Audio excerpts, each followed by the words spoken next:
Hello, everyone.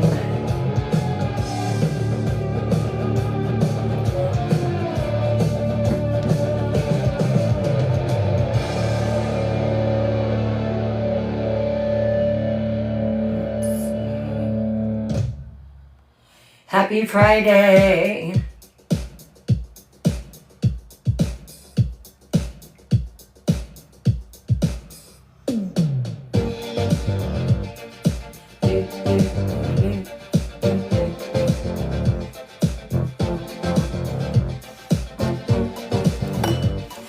Welcome.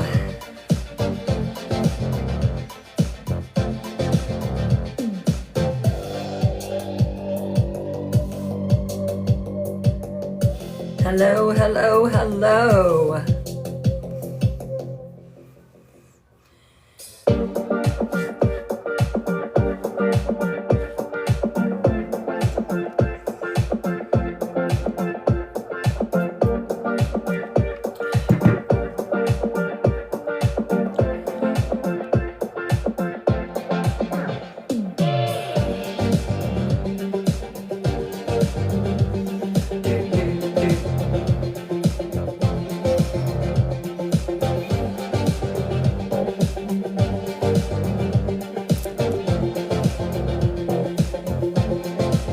Who's ready for the hauntings?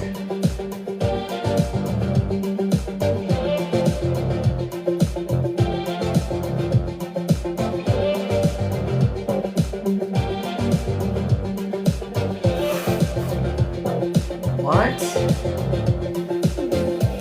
Hello, everyone.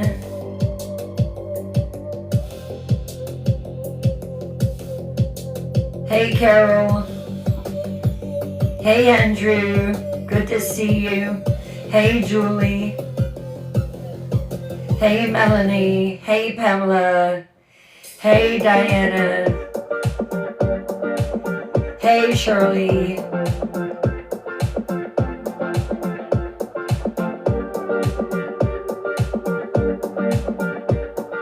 Hey, Tara. Hey, Tigger. Hey, X.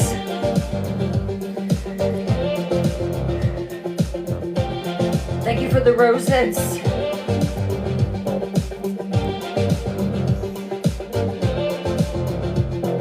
Happy Friday to all. Hey, Palm. Hey, Ebony Eyes. Oh. My iPad screen is so sensitive today.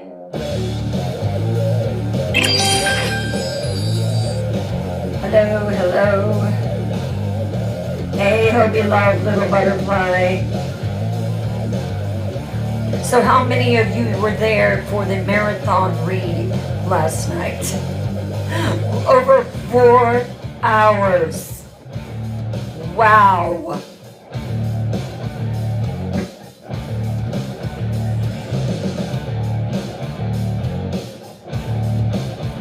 I have been like a zombie all day. Oh, you're baking bread. What kind of bread?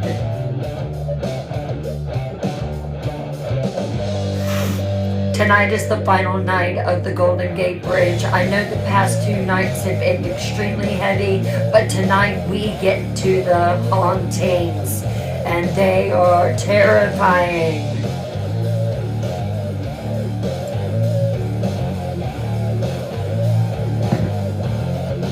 It's sinful how much I love bread.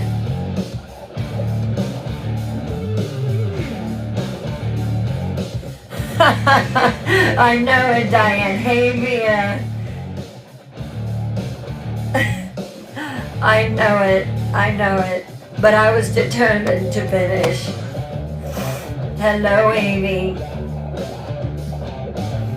I was so determined. I'm like, we're doing this. I'm in it. Let's do it. I'm in it to win it.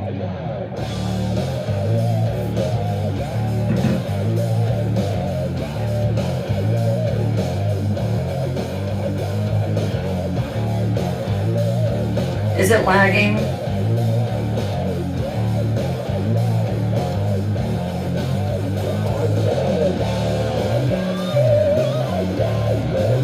10 minutes.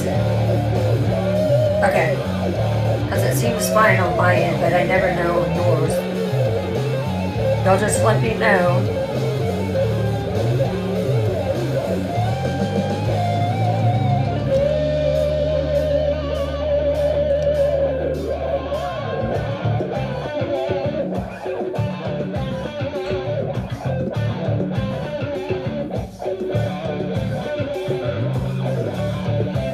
Thank you, Shirley.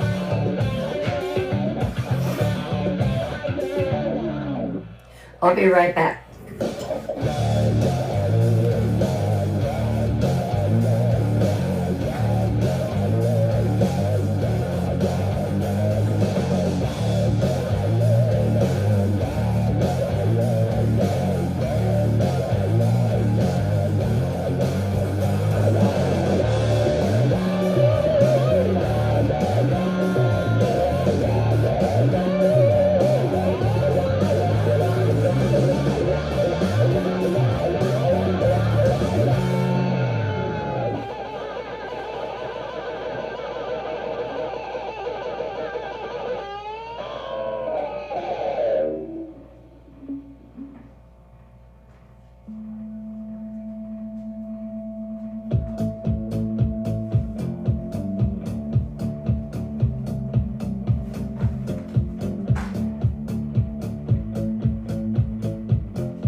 Hello, Alicia. Hey, Pete. Bum, bum, bum. Have you shared? Have you reposted? Have you liked? Are you tapping the screen? No? Well, it's time.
Five minutes. Are you ready?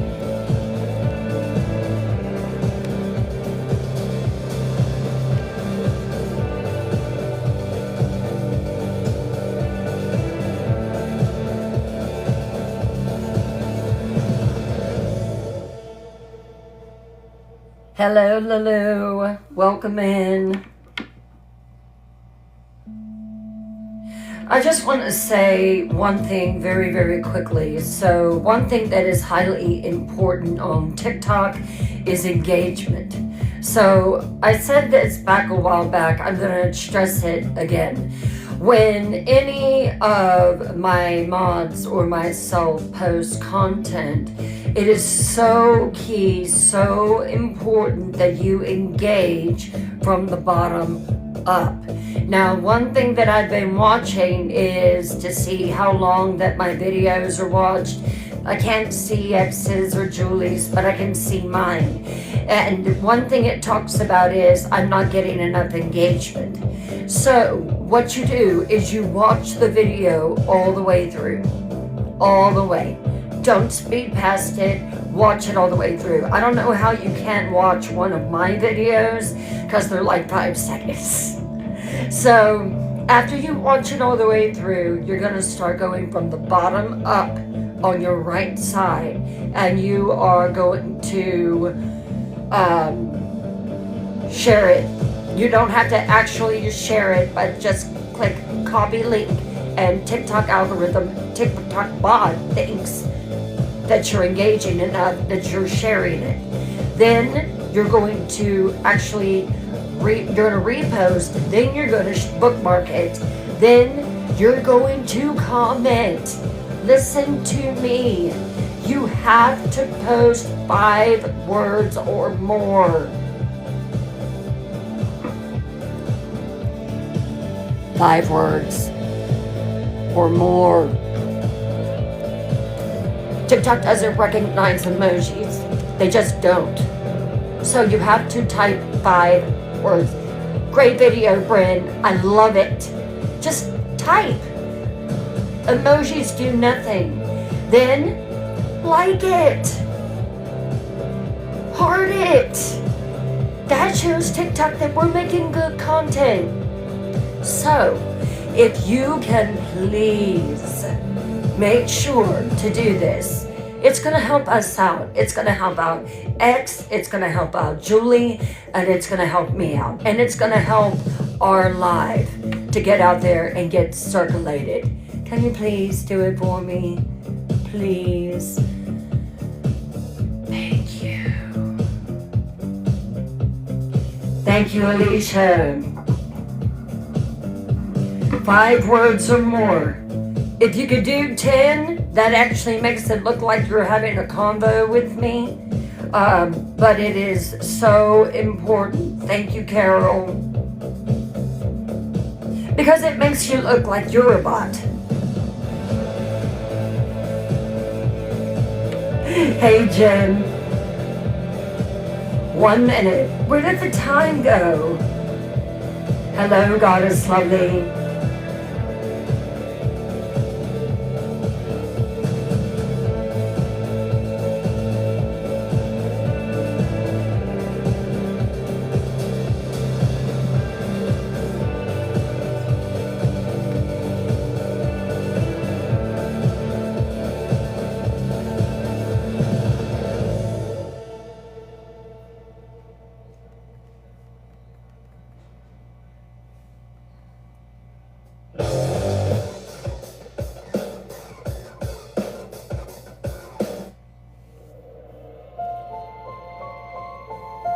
Still the creepiest music on the planet. I love it. Love it so much.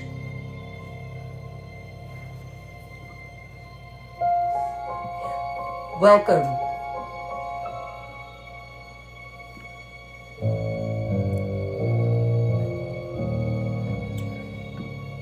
Welcome in, Seekers. Seekers, we are so close to 1,000 follows. So close. I think we're in 965. Can we make it happen tonight? Can anyone who likes the paranormal follow me? Follow, hit that notification bell, and never miss another Paranormal Pulse live. Tonight is the final night of the Golden Gate Bridge. And listen, this one's been tough. But tonight It's gonna get scary. Are you ready? Hello, pickles and bacon. Thank you, Julie.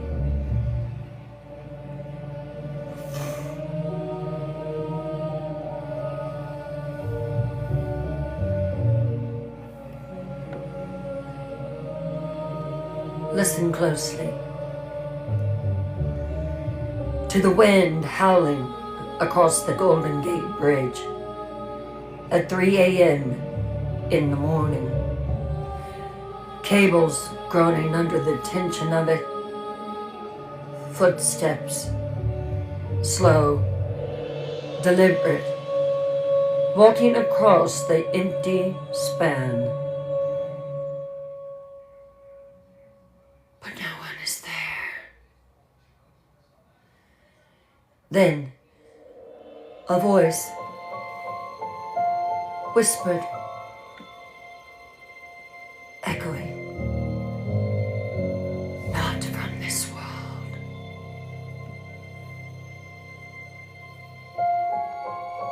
Help me! I'm still here! I can't leave! I'm trapped! Please, someone, help me! More footsteps, running now, panicked, then screaming, fading, falling, a splash below. But when you look, no one. The bridge is empty, but the sounds continue. Another voice coming from the far end. Get off my bridge. This is my bridge. I died here. I own this place. Leave! Now! Heavy breathing. Something following. Footsteps matching yours. You stop. They stop. You run. They run. Getting closer. Closer. Then a hand on your shoulder. Ice cold. You spin around, but nothing is there. But you felt it. You know you did.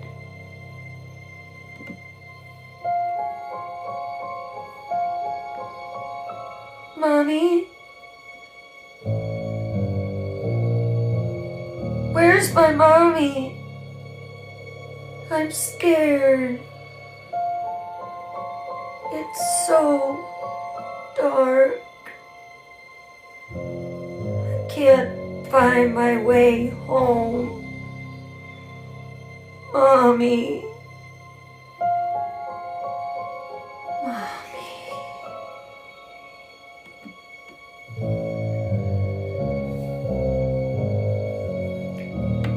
A child's crying, fading into the distance.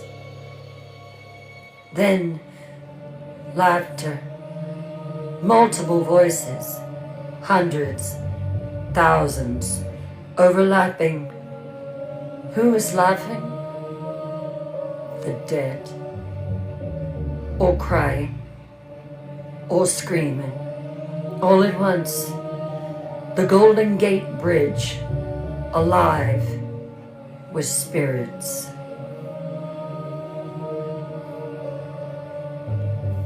A paranormal investigator present day said, "We've investigated haunted locations all over this world. Asylums, prisons, battlefields. But the Golden Gate Bridge, The Golden Gate Bridge, it's different. The energy here is overwhelming. You have to understand that 2,000 plus deaths in one location, that's so much trauma. That much pain, that much sudden violent death. It's charged, this place. This bridge is saturated with spirits. And they're not at peace. Many of them are not at peace.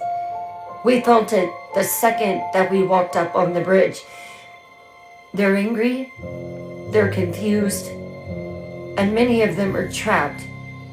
We're trying to figure out why that they're trapped. What is trapping them? Someone help. A lot of us reached out to them and they responded. But others don't want to leave. They've become part of this bridge. They're malevolent and they're dangerous. And they hate the living. You can feel the hate on the Golden Gate Bridge. All spirits crescendo into a wave of sound. Then, a single voice, dark, threatening. You shouldn't have come here. This bridge belongs to us now. The dead, the forgotten, the angry. And we don't want to leave. We want more. More pain. More death. More souls. Join us. Jump.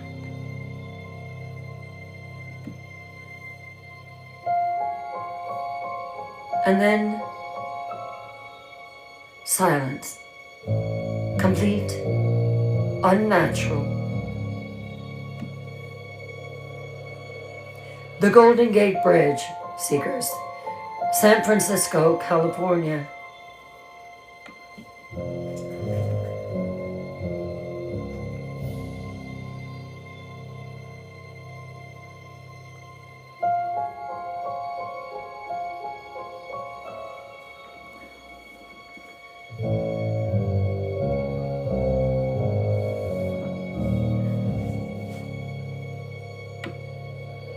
For 2 nights, we've investigated this story. We've investigated the history, the construction, the deaths, the survivors, and the tragedy. But tonight, we are going to investigate the spirits. Because the Golden Gate Bridge isn't just a site of tragedy. If you didn't know it or not, it's one of the most haunted locations in America. And not all of these spirits want help, as you'll find out tonight. Some are malevolent. Some are dangerous. Some want to drag you with them.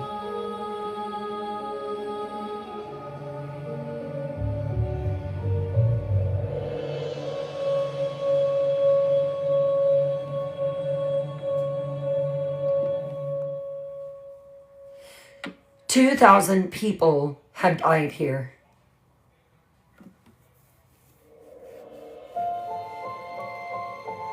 Their spirits remain. Witnesses report apparitions, full-body ghosts walking the bridge. Not just at night, during the day too. Shadow figures, dark entities following people. Voices crying, screaming, threatening. Cold spots, sudden freezing temperatures, being touched, invisible hands grabbing, pushing, attacking, overwhelming emotions, crushing sadness, terror, and rage, being pushed toward the edge, following people home, and refusing to leave. Possessive attachments. Paranormal investigators confirm that the Golden Gate Bridge is extremely haunted. And the thing is some spirits are not friendly. Some are violent. Some are predatory. And some follow you home and they destroy your life. Tonight, I'm going to share those hauntings. The terrifying ones, the violent ones, the ones that don't end so well. The bridge workers who've been attacked by spirits. The psychic who was possessed. The man who was followed home and almost died. The woman who saw something so horrifying she never spoke again. This isn't a feel-good ghost story tonight, Seekers. This is dark. This is terrifying. This is the reality of the Golden Gate Bridge. Welcome to Night 3, Night Dwellers. I'm Bryn Morgan. I'm a horror author, and I love the paranormal. And tonight's mission is to show you the true darkness of the Golden Gate Bridge. For 2 nights, we have mourned the dead. We have cried. We have went through boxes of tissues. And tonight, we face them. And some of them are not happy about it. Let's investigate the spirits. Welcome to the final night, Seekers. Tonight is the final night of roll call. Answer these questions in the chat. Have you been here all 3 nights? Drop a yes or no. Where are you watching from tonight? Do you believe in malevolent spirits, ghosts that want to hurt the living? Yes or no? Have you ever felt threatened by something paranormal? Not just scared, actually threatened? You will hear cases tonight of people who were. Tell me yes or no. Most important, are you ready for the dark stories tonight? Stories that don't have happy endings? Because that's what we're doing. Yes or no?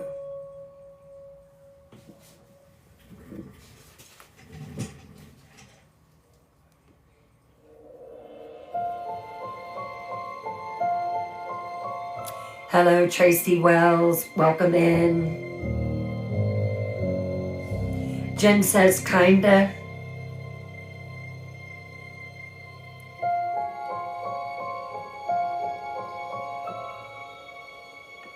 Lulu.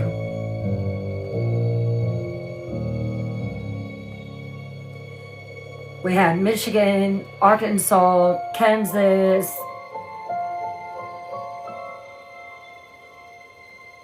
Massachusetts, Ohio.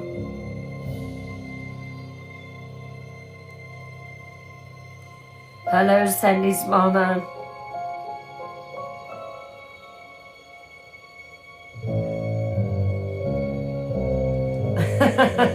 Right, Mia. Thank you, Lulu.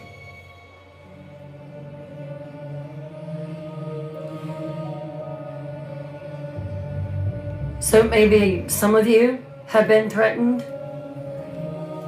by spirits. You do know that not all ghosts are friendly, right? Tonight is not about peaceful spirits finding closure. Tonight is about the dark side of the Golden Gate Bridge.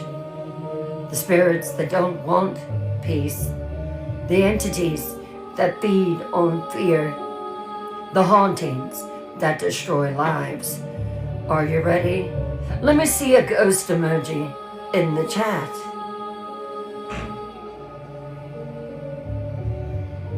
Hello, Magic.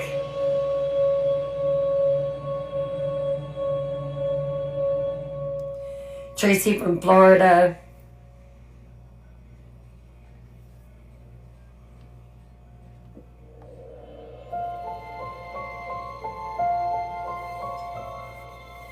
If you haven't reposted and shared, now's the time to do it. We have 55 in the chat room. If everyone shares, repost, post to your FYF, you might get someone else to come in. That would put us in the room with over 100.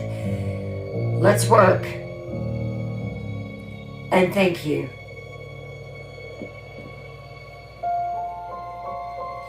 Before we dive into the stories, you need to understand why the Golden Gate Bridge is so dangerously paranormal.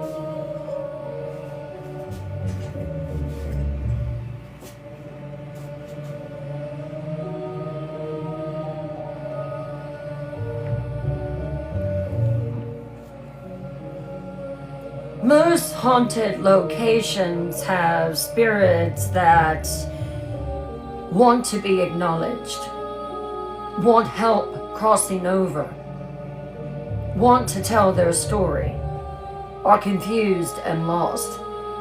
The Golden Gate Bridge has those spirits, but it also has something else, something darker.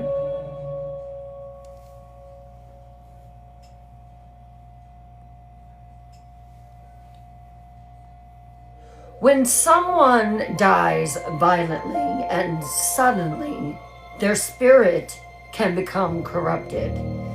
The trauma, the terror, the regret, the pain, it twists them. They're no longer who they were in life. They become angry at themselves, at the world, at the living. Vengeful, wanting others to feel their pain. Predatory, feeding on fear and suffering. And very territorial. The bridge is theirs now. And after 87 years of death, the Golden Gate Bridge doesn't just have 2,000 plus confused spirits. It has 2,000 years worth of accumulated rage, pain, and malevolence. Some spirits have been there so long, they have forgotten that they were human. They've become something else.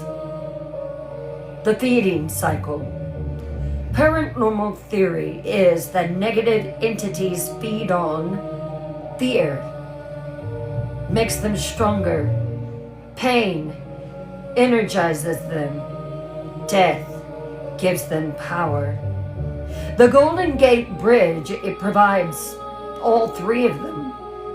People come to this bridge, and when they do, I told you when I visited it, I felt very uncomfortable, and I didn't even know what had transpired at that bridge. I saw the notes and the candles and the plaques that were attached to this metal fence, and I was like, what is that? I thought maybe an accident had happened, and my friend told me, she said, no, this is where people go to end it. And I was like, what? And she said, yeah. The entities feed on this energy. And tourists feel uneasy, they feel afraid. Investigators, paranormal investigators, they experience terror.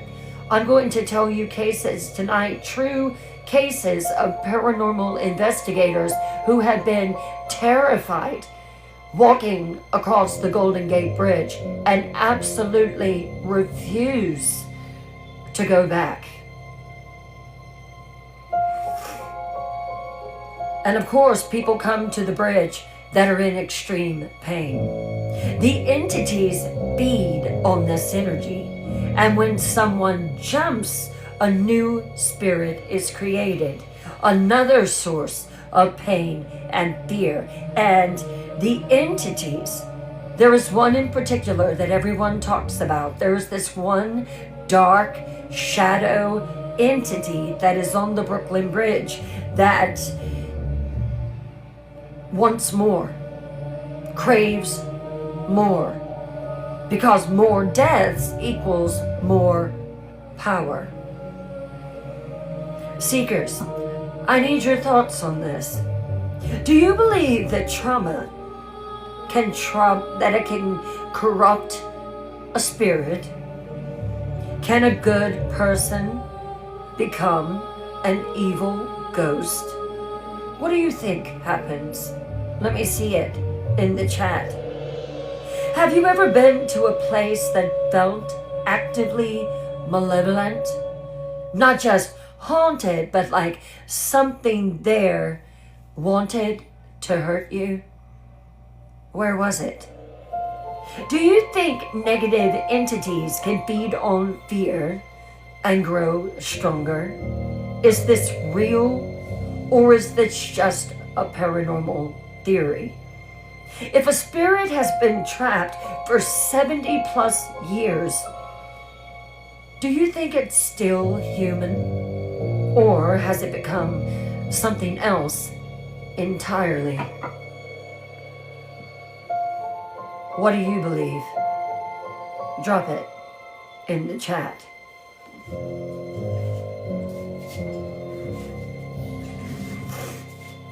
Hey, Melissa. So, I don't know if trauma can corrupt a spirit and can make it become an evil ghost. I mean, do you?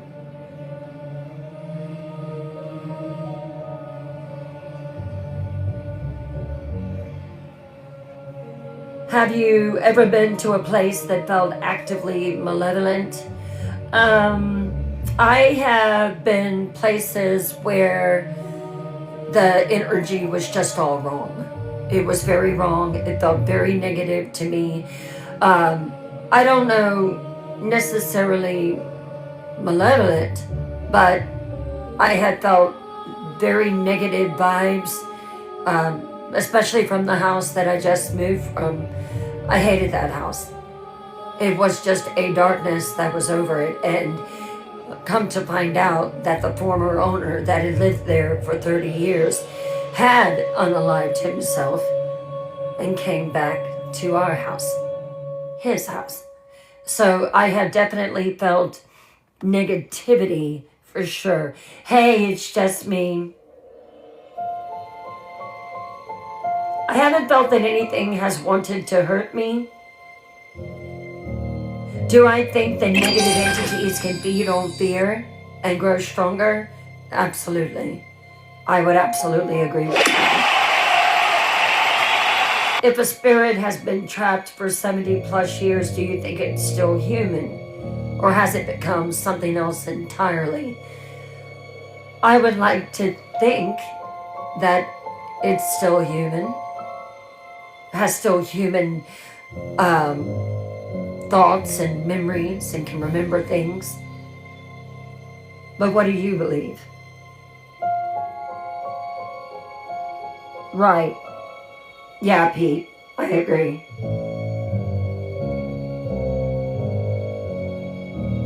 Thank you for the rose. Hey, Rhonda. Not much. We just got started. Your family's land feels that way, Melissa? I know about that feeling too. We are going to be having a paranormal viewers night where you will be able to come in and share your paranormal experiences here. We're going to be doing that in February. My moms and I will decide when that date will be. That is always a fun event. Hey, Bonnie Lass. That's so funny that you said that. A portal. We're going to talk about that more.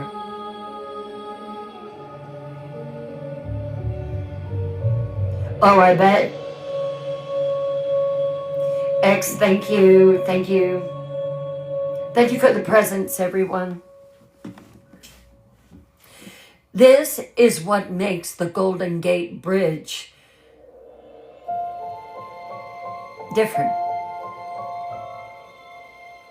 It's not just haunted, it's corrupted. Now, let me show you what that means. We're going to start with the stories of the bridge workers, the people who work there every day, and what they've experienced. The Golden Gate Bridge has maintenance workers that are constantly working on this bridge, patrol officers, and security personnel. They work on the bridge every day, every night, and they've experienced things.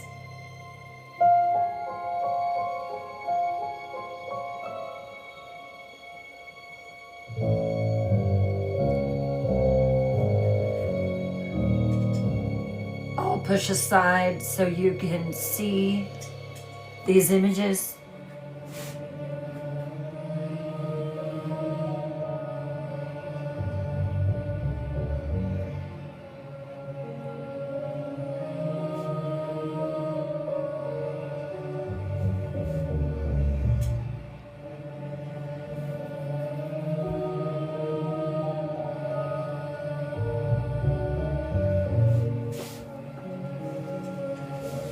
The first case that we're going to talk about is Marcus Rodriguez, age 38, a maintenance worker for 8 years.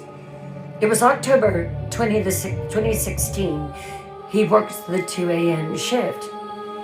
Now, Marcus was doing routine cable inspection on the pedestrian walkway. They do a lot of their work as the traffic dies down at night. Now, one thing that Marcus said that he absolutely hated was the fog, because that fog is so thick and it is so cold and so windy there. So he's alone. It's 2 a.m. The fog is thick. It's quiet except for the waves. He was walking along the railing when he felt hands on his back. Not a gentle touch, but a shove. He said that he had sensed things there before, but nothing to this extent.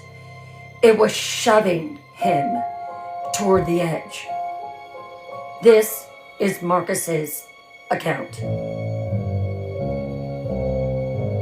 I love where I work. I love the peace, the solitude. I just put my earbuds in and listen to music and do my job. I've been there for 8 years. And I just always have felt on that bridge that I wasn't alone. I know the stories. But on this particular night, I was getting ready to climb my ladder and change out a cable, and I felt 2 hands slam into my back.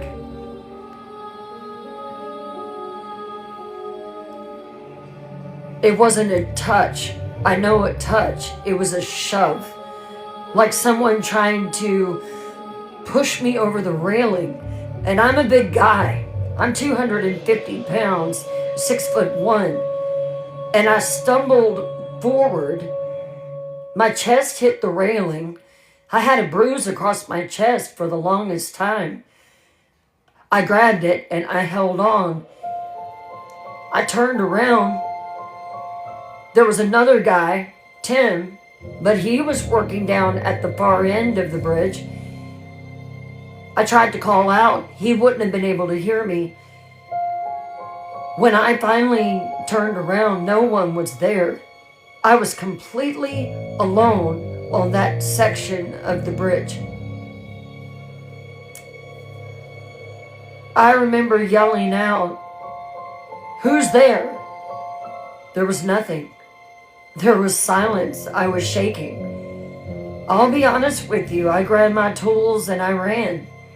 And then I got about 50 feet away when I felt it again. It was a shove, but this time I was pushed down on the walkway. And this time it was from the side.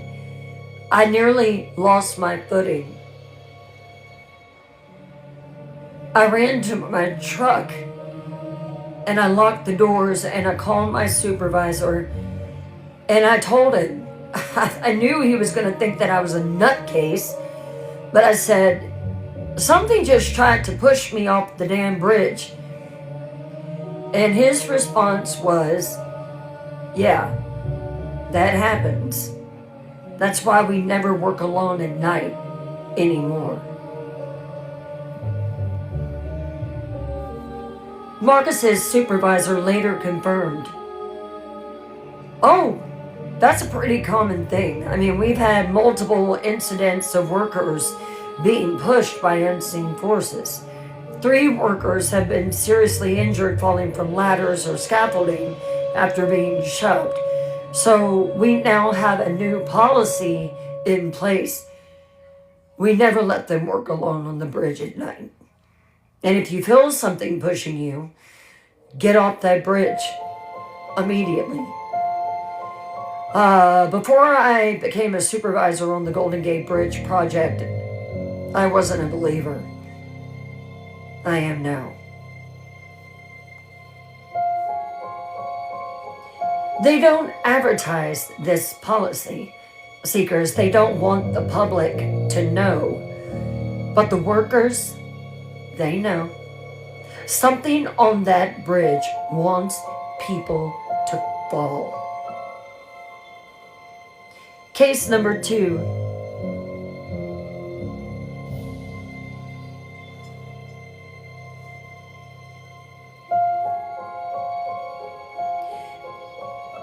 David Parker, age 45, security officer for 10 years. March 2018, 3 a.m., patrol.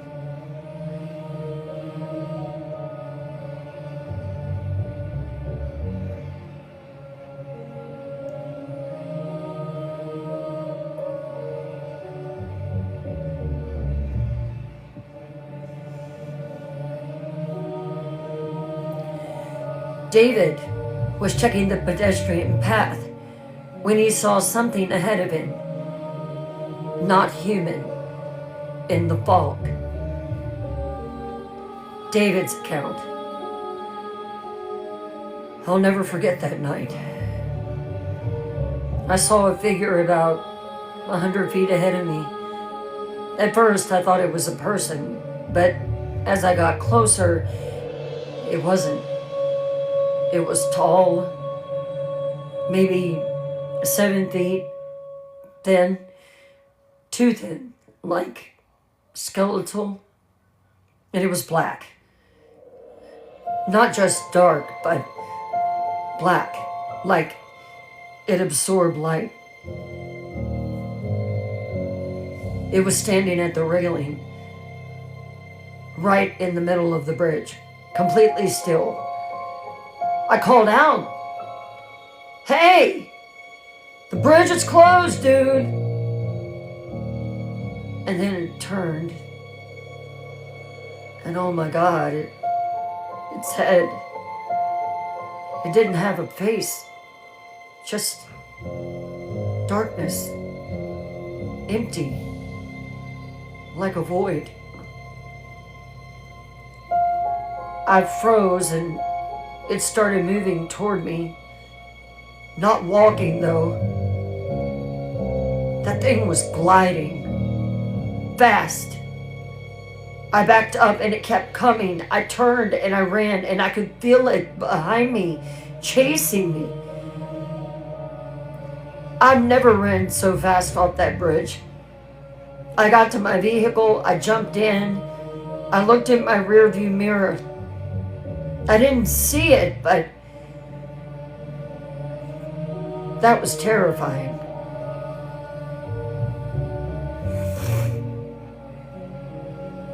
It was so terrifying, in fact, that Dave quit 2 weeks later. He said, "I've worked security for 20 years. Jails, hospitals, psychiatric facilities. I've never been afraid of anything. But that thing on the bridge that he encountered that night, that wasn't a ghost. That was something else, something inhuman, something evil." He swore that he would never go back to that bridge.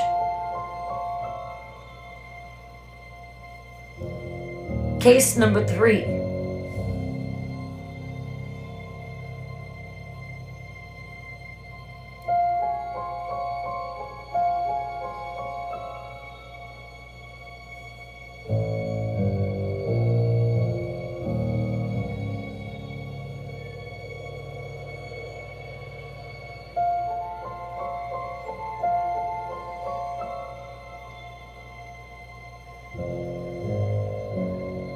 James Wu, age 29, a bridge painter.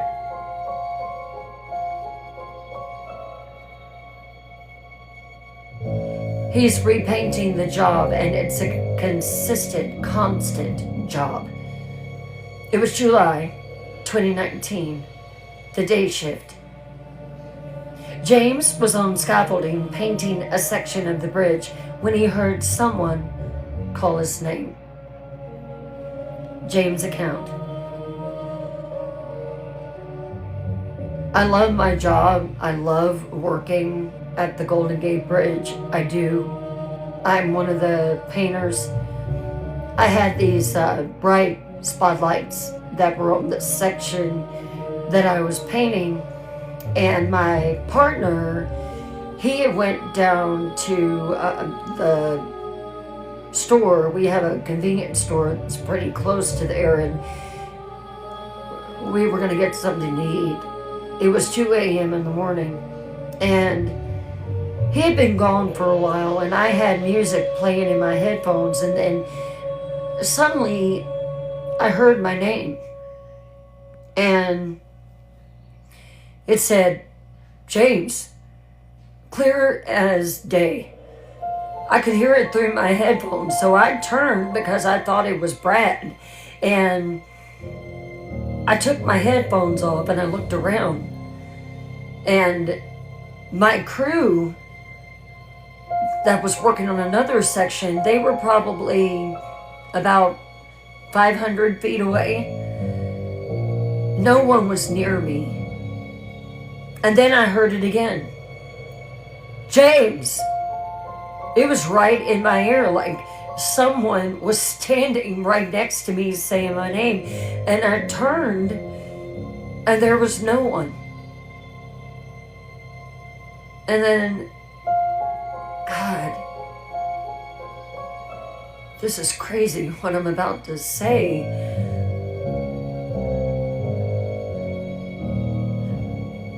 I put my headphones back on. I do it to block out the wind. And then I heard, "James, jump. Jump now. It'll be quick. You won't feel anything. Just let go. I was terrified. This voice was in my head. It was whispering. It was seductive. It was tempting. Jump, James. Do it. Just step off the scaffolding.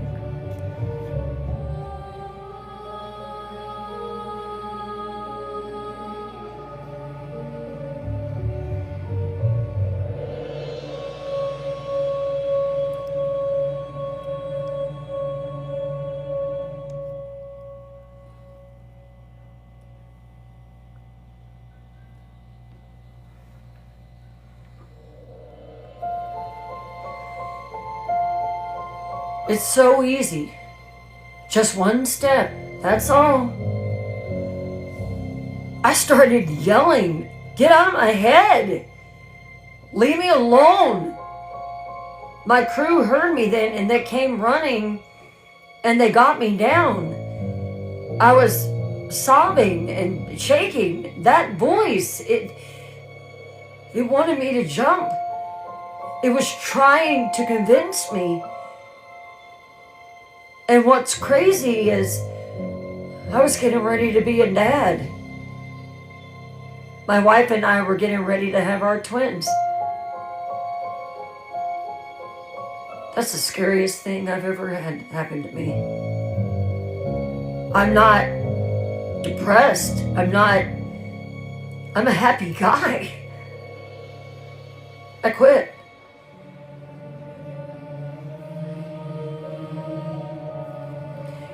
James was evaluated by a psychiatrist at the encouragement of his wife. He had no history of mental illness, no thoughts of hurting himself at all, and the psychiatrist's conclusion was, I can't really explain what James experienced. He's mentally healthy. He passed all the tests, but whatever happened on that bridge to him, it traumatized him. He genuinely believes that something tried to make him jump that night. I don't blame him for quitting his job. James told people that the bridge is alive and it's hungry and it wants people and it will whisper to you and seduce you until you jump. All right, seekers, these work stories raise serious questions. If someone invisible physically pushed you toward a deadly drop, what would you do? Would you report it? Or would you think that you imagined it? Be honest. David saw a 7-foot-tall, faceless entity that glided through the fog and chased him. If you saw that, could you ever go back to that location? Could you? James heard a voice in his head telling him to jump, and he had no mental illness. Do you believe that malevolent spirits can implant thoughts and urges? Is this possible? Would you ever take a job working on the Golden Gate Bridge after hearing these stories, even if it was really good pay? Yes or no?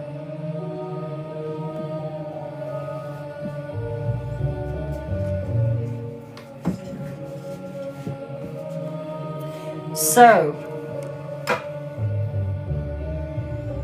if someone invisible physically pushed me toward a deadly drop, what would I do?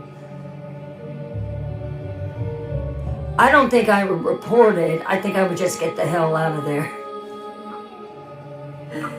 Hey, Jackie. Hey, Jane K.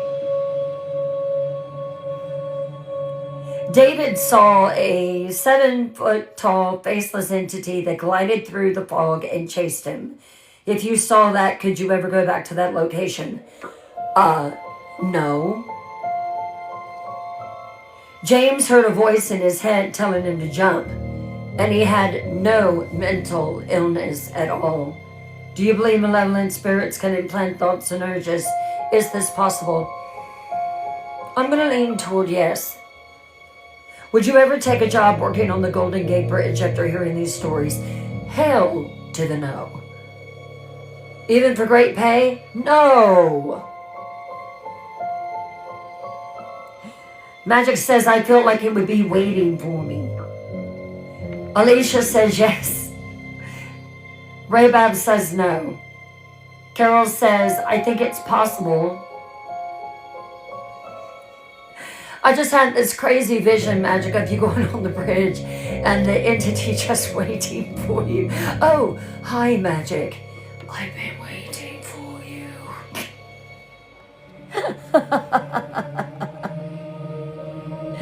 Hello, Mandy. Welcome in. Good group tonight. Do you like the paranormal? All things that go bump in the night? Then hit that follow button and the notification bell and never miss another Paranormal Files Live. And welcome.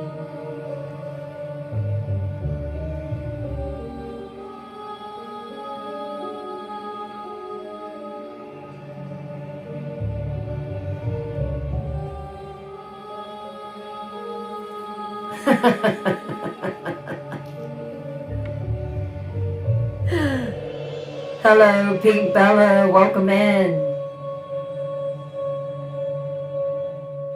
So, most of you said no way, as I figured that you would. These workers are traumatized. They're never going to get over it. And they're not alone, of course. Let me tell you about the tourists who came and were never the same.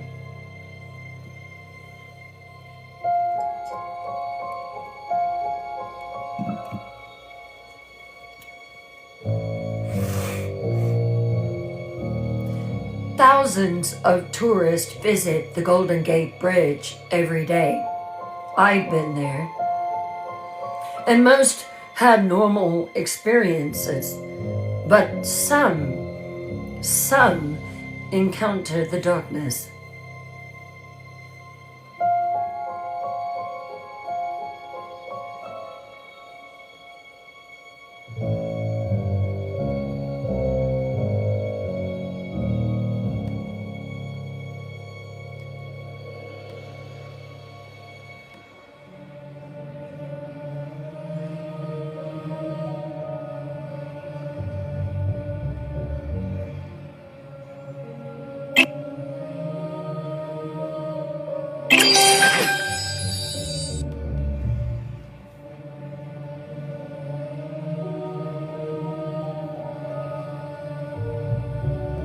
Casey Mitchell was age 34. She was a tourist from London.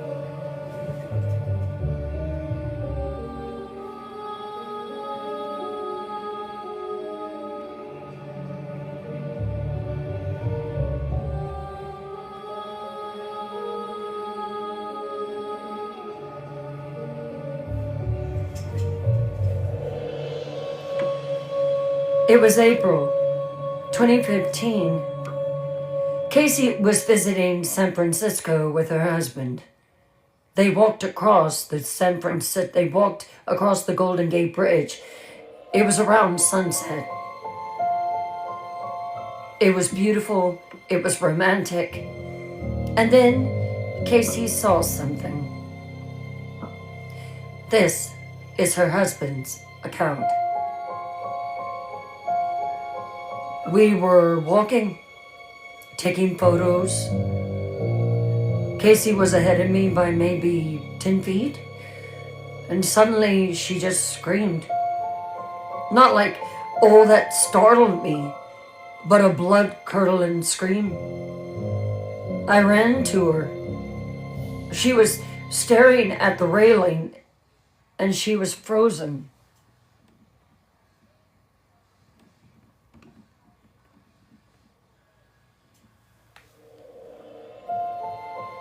I just remember how white that my wife's face was. She was trembling.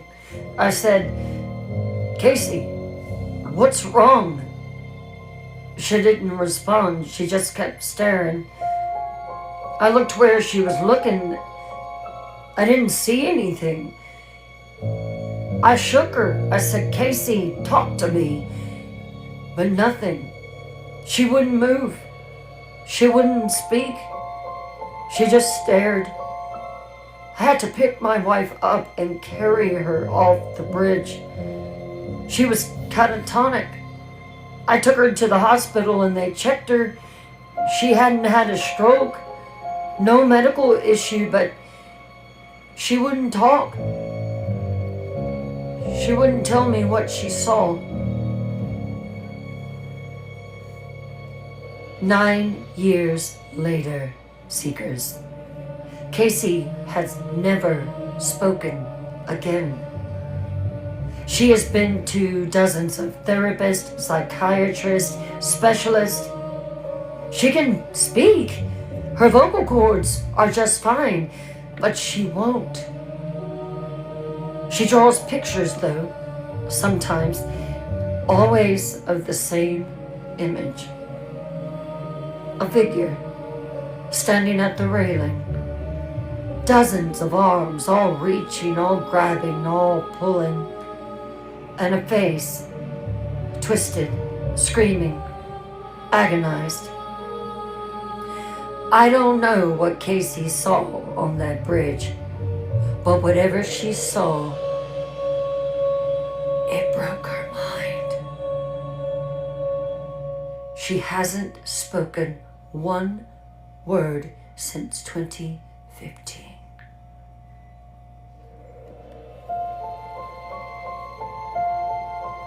Case number 5. The man who tried to jump, but he didn't want to.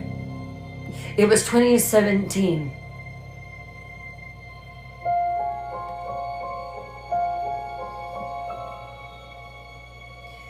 Trevor Hamilton was age 27. He was a tourist from Australia. It was September 2017. Trevor was walking across the bridge. The sun was setting. He was a photographer. He wanted to get some breathtaking photos. He was alone, taking photos, perfectly happy, not depressed, no thoughts of hurting himself. This is Trevor's account. I was just walking, enjoying the view, and then suddenly I felt this pull. Not a physical pull, it was mental. Like something was inside my head, you know, telling me, climb the railing, jump, do it now. I didn't want to. I wasn't thinking anything like that. I was happy. I was engaged to be married, but my body started moving like I wasn't in control. I walked to the railing. I put my hands on it and I started to climb. In my head, I was screaming, "Stop, Trevor, what are you doing?" But my body wouldn't listen to me. I got one leg over the railing and I was about to swing the other leg over when someone grabbed me. It was a jogger and he'd seen me climbing and he yanked me back. We both fell to the road. And he asked me, "What are you doing, man?" I collapsed. I started crying. I don't know. I don't know. Something made me do it.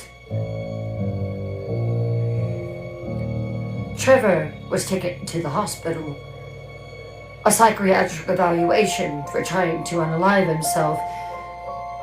But upon evaluation, they found that he was not mental at all. No mental illness, but he swears up and down to this day, something on that bridge tried to make him jump. He said that he felt it inside him, controlling him. And if that jogger had not have grabbed him at that moment, Trevor wouldn't be here. Trevor says, it wouldn't have been my choice. That bridge is evil. It wants people to die. These tourist stories are disturbing, seekers, are they not? I mean, Sarah saw something so horrifying that she hasn't spoken in 9 years. What do you think she saw? What could be so terrifying that it completely breaks someone's mind completely? Give me your theories in the chat. Trevor felt something possess him and make him climb the railing against his will. Do you believe that malevolent entities can control people's bodies? Is possession real? If you felt yourself being controlled, your body moving without your permission, how would you fight it? What would you do? Would you visit the Golden Gate Bridge knowing that people had been possessed and traumatized there? You still want to go?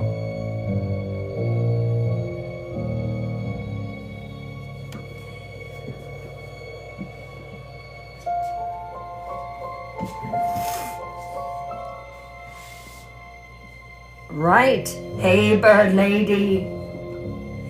So, Casey saw something so horrifying she hasn't spoken in 9 years. What do you think she saw? Something absolutely terrifying, obviously. What could be so terrifying that it breaks someone's mind completely? It would have to be something that is just beyond terrifying. Carrie Phelps says, I would never go there. Melissa says, no, I don't want to see it. Right. Shirley says, I believe she saw more than one spirit, all asking for help as they jumped. It completely broke her mind. She hasn't spoken another word in 9 years. Hey, Pink.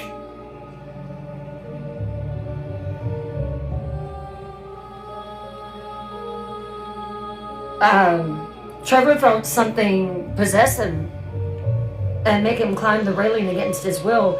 Do you believe malevolent entities can control people's bodies? Yes, I do. And I'll tell you why. Because when we were living in the haunted house that we moved from to the location that we are now, the night that we were getting ready to leave, some of my secrets can actually testify to this, because I told them in the chat, I said, whatever is here doesn't want me to leave. And I'm telling you, I started to feel so angry, just filled with rage.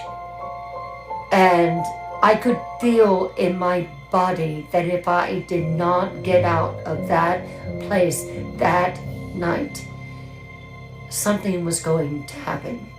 It was like my whole mood changed, my whole demeanor changed. So yes, I do believe that.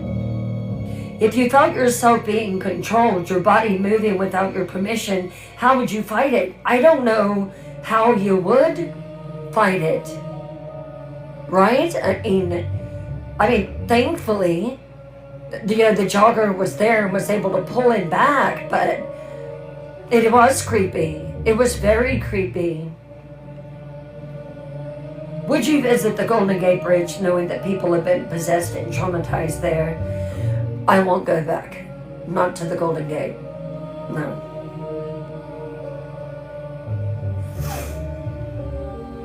So these are not random events. This is a pattern. The bridge doesn't just collect spirits, it uses them to hurt the living, to create more death. Now, when we come back from our intermission, we're going to take a 10-minute break. And when we come back, I'm going to tell you what happens when psychics get involved. These are going to chill you. Because sometimes they can't handle what they find. I'll be right back.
Hello, area.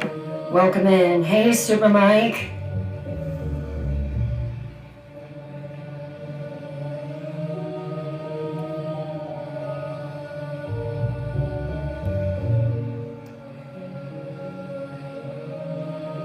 So good to see new people coming in. New seekers, people that love the paranormal.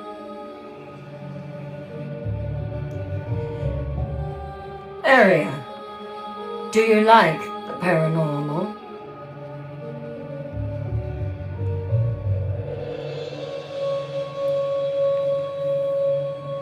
You've been to Alcatraz, Carol, and nothing appeared to you? I've heard that place is haunted.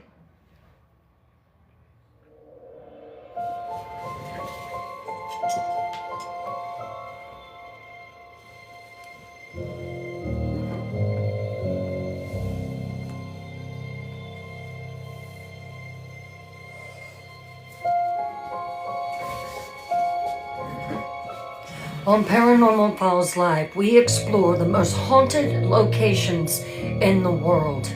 So, have you ever had a paranormal experience that you wanted to share with someone? And when you tell them, they look at you like you're a nutcase? I've been there. Well, if you like the paranormal, like we do here, then consider hitting the follow button and the notification bell and never missing another Paranormal Files Live. And welcome. My name is Bryn Morgan. I'm a horror author. I am also a lover of the paranormal. Why do you do this show, Bryn? Well, because of an encounter that I had when I was 10 years old that woke me up to the fact that we are not alone.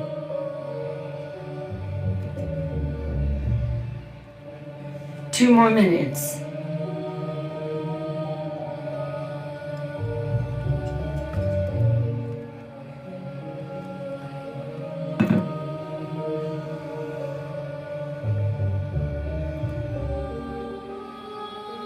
Thank you, X. I tried to figure out the mirroring effect. I cannot figure it out to save my life, so I don't know.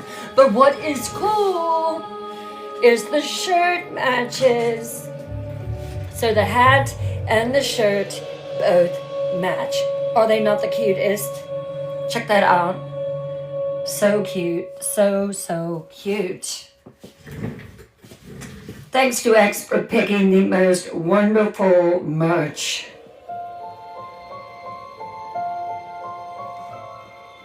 Yeah, I love this one. This one's really great.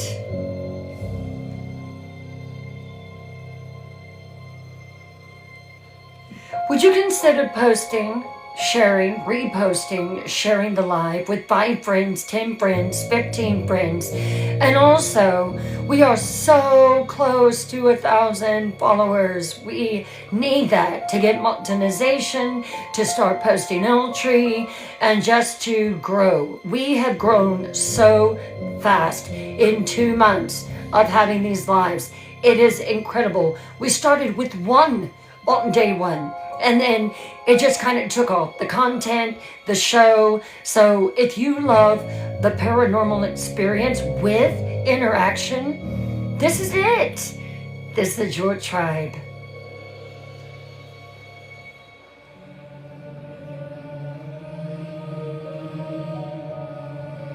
I do. I've got my big cup. It's hard to show it. It's a phantom cup. It disappears, it will. I don't know if I can get it in there.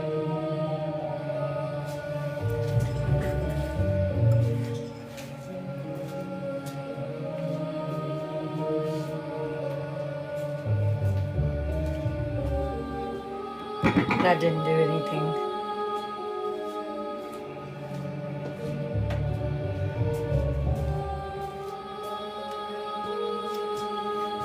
Anyway, I 100% endorse this cup. It is 40 ounces. It keeps water way past 24 hours. I absolutely love it. It is amazing.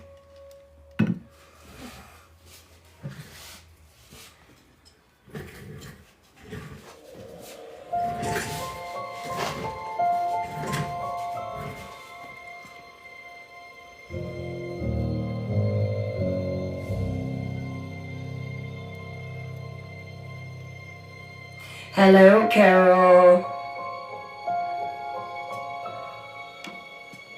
All right, it's time to continue the story.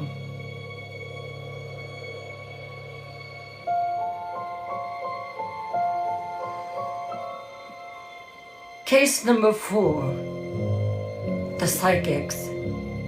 When investigation goes terribly wrong. Many psychics have investigated the Golden Gate Bridge. Most have succeeded, but some have not. Some encounter things that they can't handle.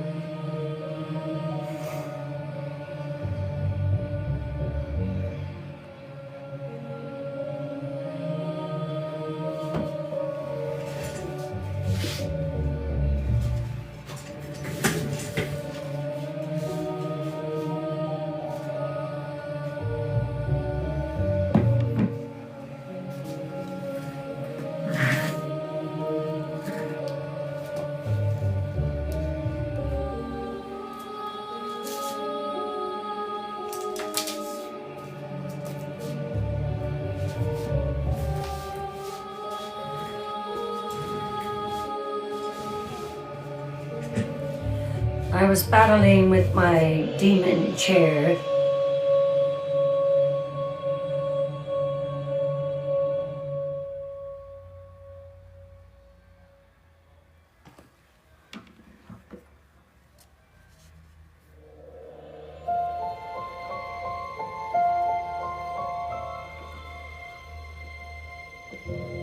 Case number 6, the psychic who was possessed. 2016.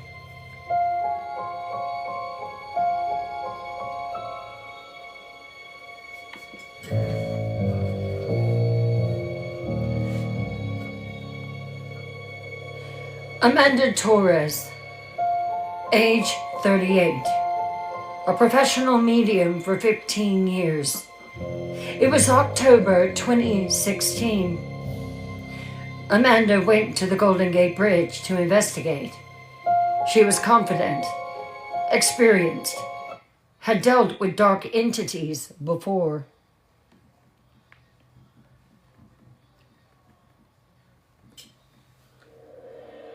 But she wasn't prepared for this. Her assistant Maria went with her there to film. Amanda walked onto the bridge around 11 p.m. She says, I was filming.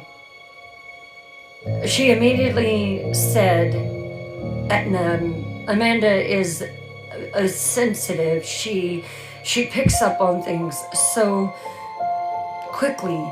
And I just remember her walking down the pedestrian path and she said, there's so many. Oh my God, there's so many. And she started communicating with them and asking them questions. And then suddenly, while I was filming her, her whole body went stiff. Her eyes rolled back in her head. They were white. Only the whites were showing, and she started speaking, but it wasn't in her voice. It was deep and male and angry. I ran up to her and I said, Amanda, are you all right? And the voice said, you don't belong here. This is our bridge. You will leave or you will join us.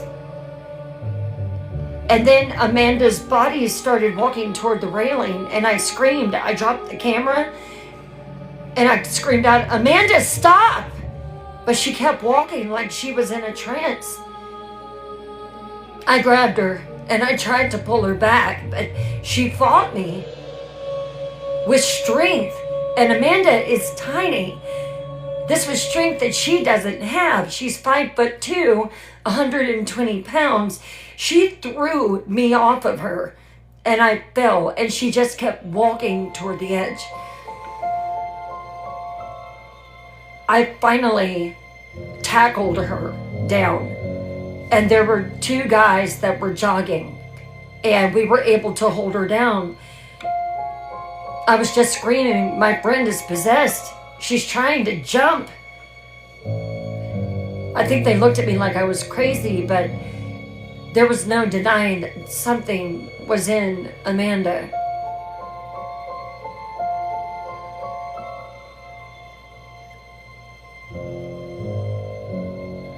They finally helped me.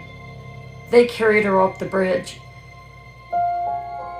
I unlocked the car and she sat on the passenger side, and she was just white as a sheet.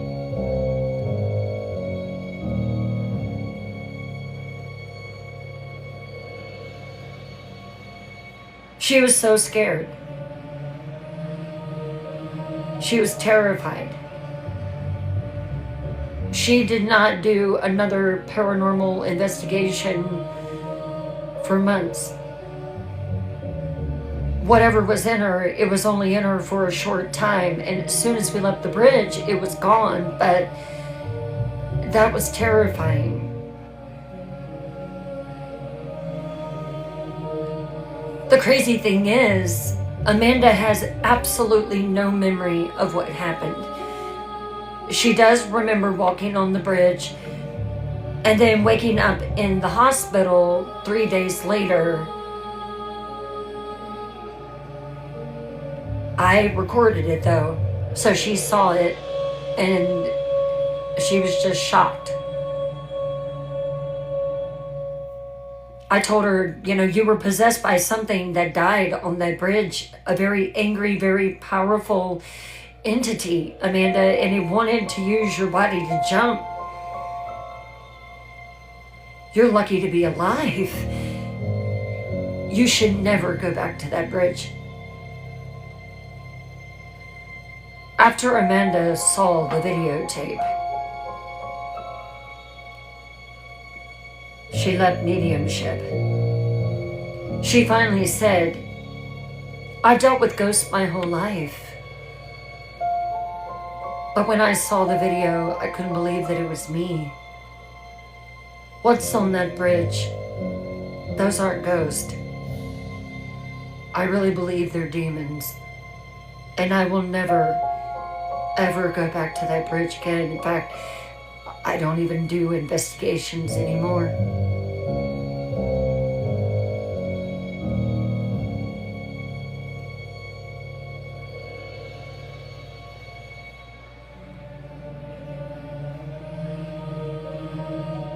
Robert Chen was age 52. He was a psychic medium for 30 years.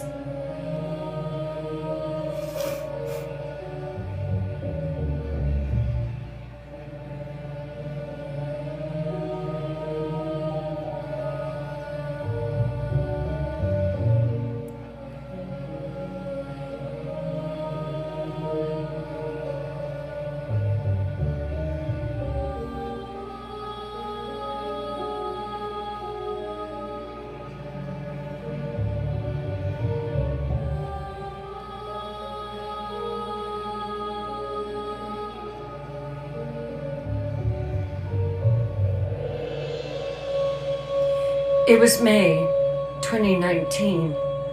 Robert was a highly experienced medium. He'd investigated hundreds of locations. He went to the Golden Gate Bridge with the idea to cleanse it. He wanted to help spirits cross over. He live streamed the investigation. What happened was captured on live stream.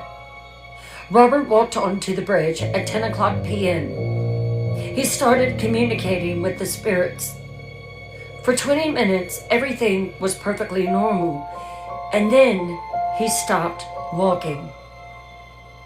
He stood still, staring at nothing.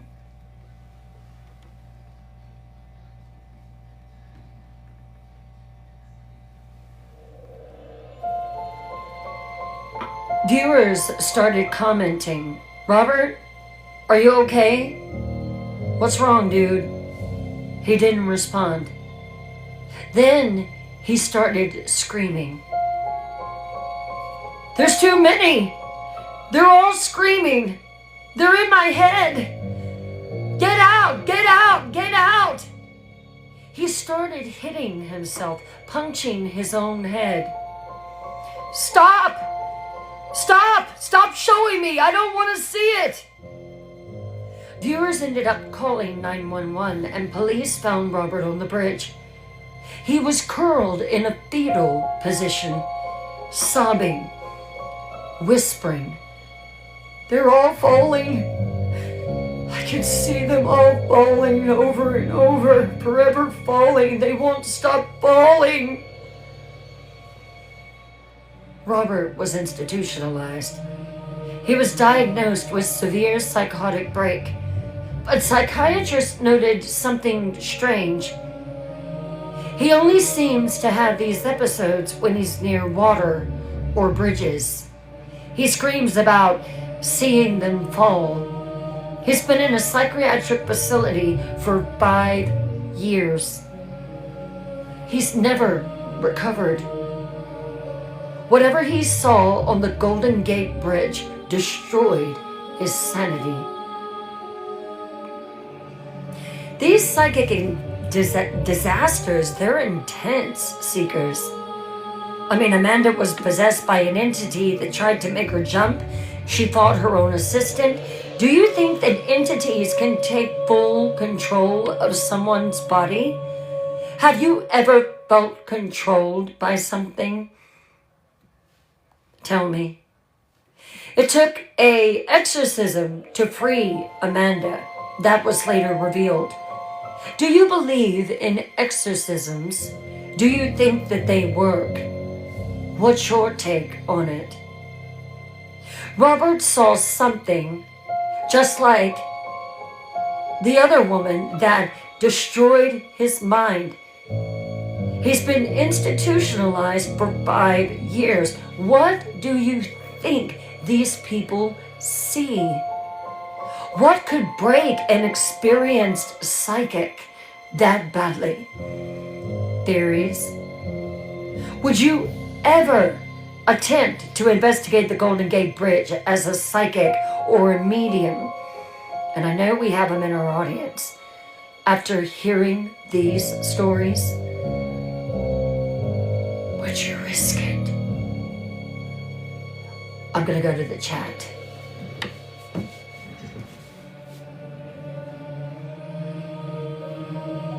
Do I think that entities can take full control of someone's body? Yes.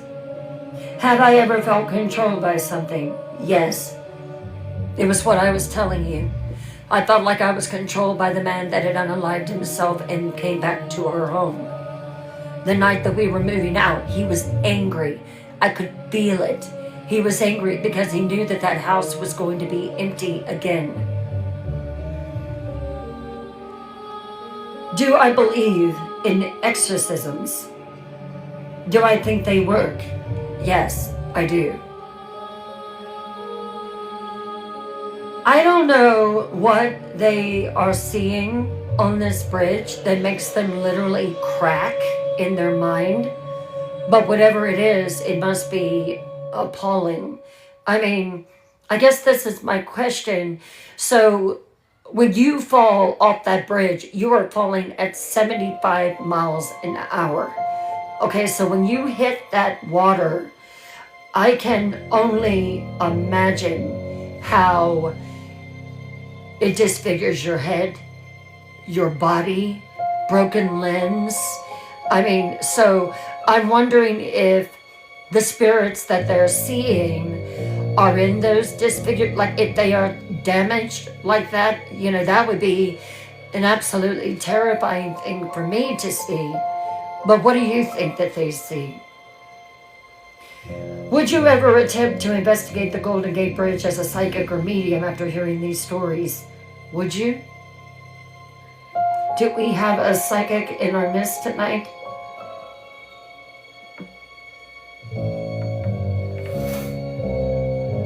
Hello, me.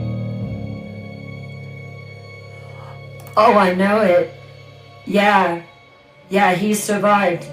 Hey Shay, welcome in. It's like hitting a brick wall. Absolutely, Anna. Quatermass, welcome in. Voxcora, would you visit and investigate the Golden Gate Bridge?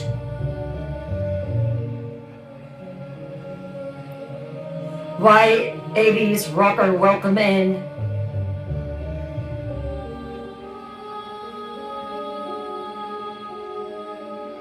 They would see my hind end running. Right, Kelly?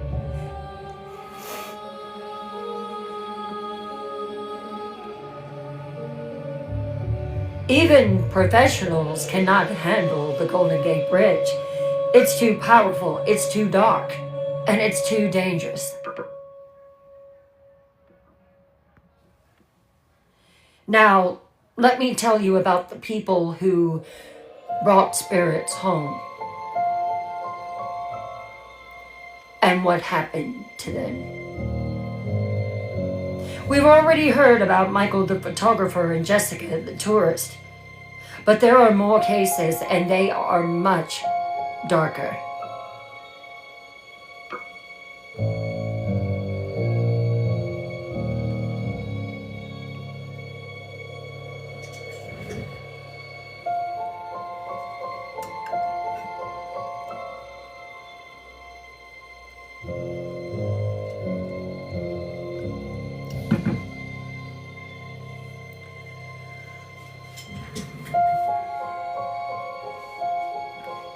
Thank you for tapping that screen. Case number 8, the man who almost died. It was 2018.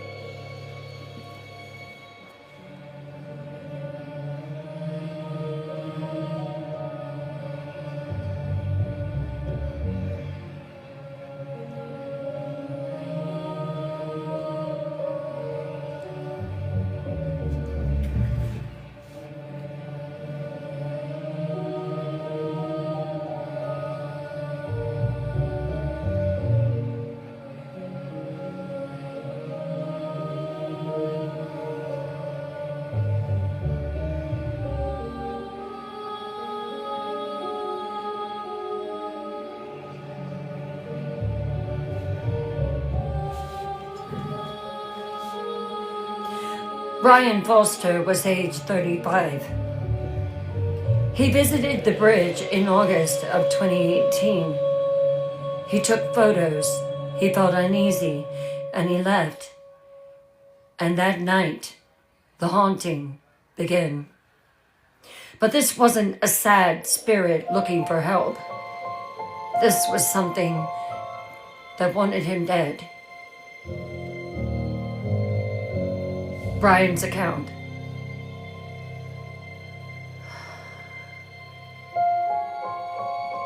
The first week, it was just typical haunting stuff. Footsteps, cold spots, objects moving. I thought, okay, I can deal with this. I'll call a medium. My girlfriend told me to. And then week 2, it escalated. I'd wake up with scratches on my chest, and they were deep, and they were bleeding like claws, and my girlfriend saw them. I wasn't doing it to myself. And then week 3, it was the worst. We had a medium to come in, and I swear, after she came in, things got worse. She did a blessing on my apartment. So after she left, I was sleeping and I woke up because I couldn't breathe. Someone was strangling me. I couldn't see anything, but I felt hands around my throat and they were squeezing, and I grabbed at them. Nothing, but they were there. They were choking me. I could feel hands on my throat. I was turning blue. My girlfriend woke up. She started screaming. She grabbed my phone. She called 911. And the moment that she started dialing, the hands released me. I gasped for air. I was coughing, choking. There were red marks on my throat, handprints, but no one was there. Brian decided to hire a demonologist. Yes, you heard me right. A demonologist, not just a psychic, because the scratches on his body were 3, and they were deep, and they were long, and they were bleeding. The demonologist said, after prayer, this isn't a confused spirit. This is a very violent entity that is attacking you. I really feel that it attached to you somewhere that you went. Have you went anywhere that was dark, that has a bad past? Have you taken pictures of something that you shouldn't have taken pictures of? Brian sat with his girlfriend on the couch. I mean,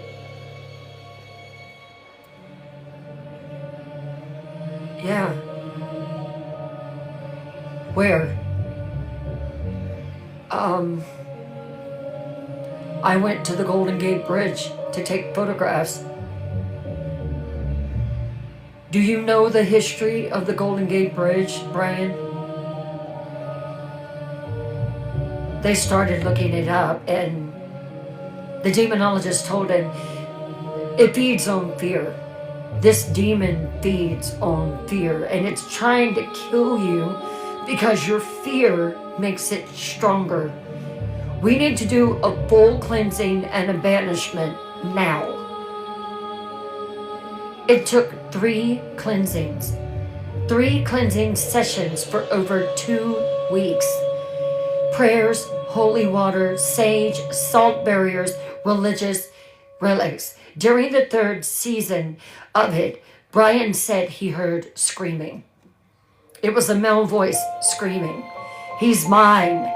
You can't take him. He's mine." Then silence. The entity was gone. This badly messed with Brian. He moved out of his apartment. He broke up with his girlfriend. The trauma was just too much for the relationship. He said, I almost died because I went to that bridge. That thing followed me home and tried to murder me. I still have the scars on my throat. I still have nightmares. If people ask me about the Golden Gate Bridge, I tell them, don't go. It's not worth it.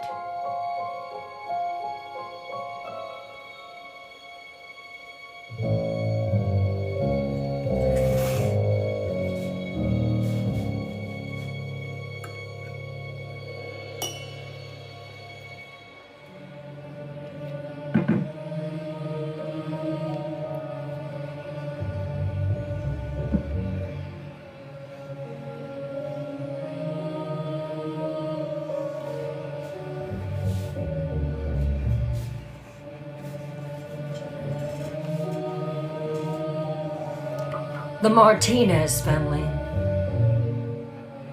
A family destroyed in 2020. Parents, Anna and Carlos, both 33, and their 2 children, ages 5 and 7. It was June 2020. They visited the Golden Gate Bridge as a family. They took photos, they had fun, and something followed them home. It didn't terrorize Anna and Carlos. It terrorized the children. Anna's account.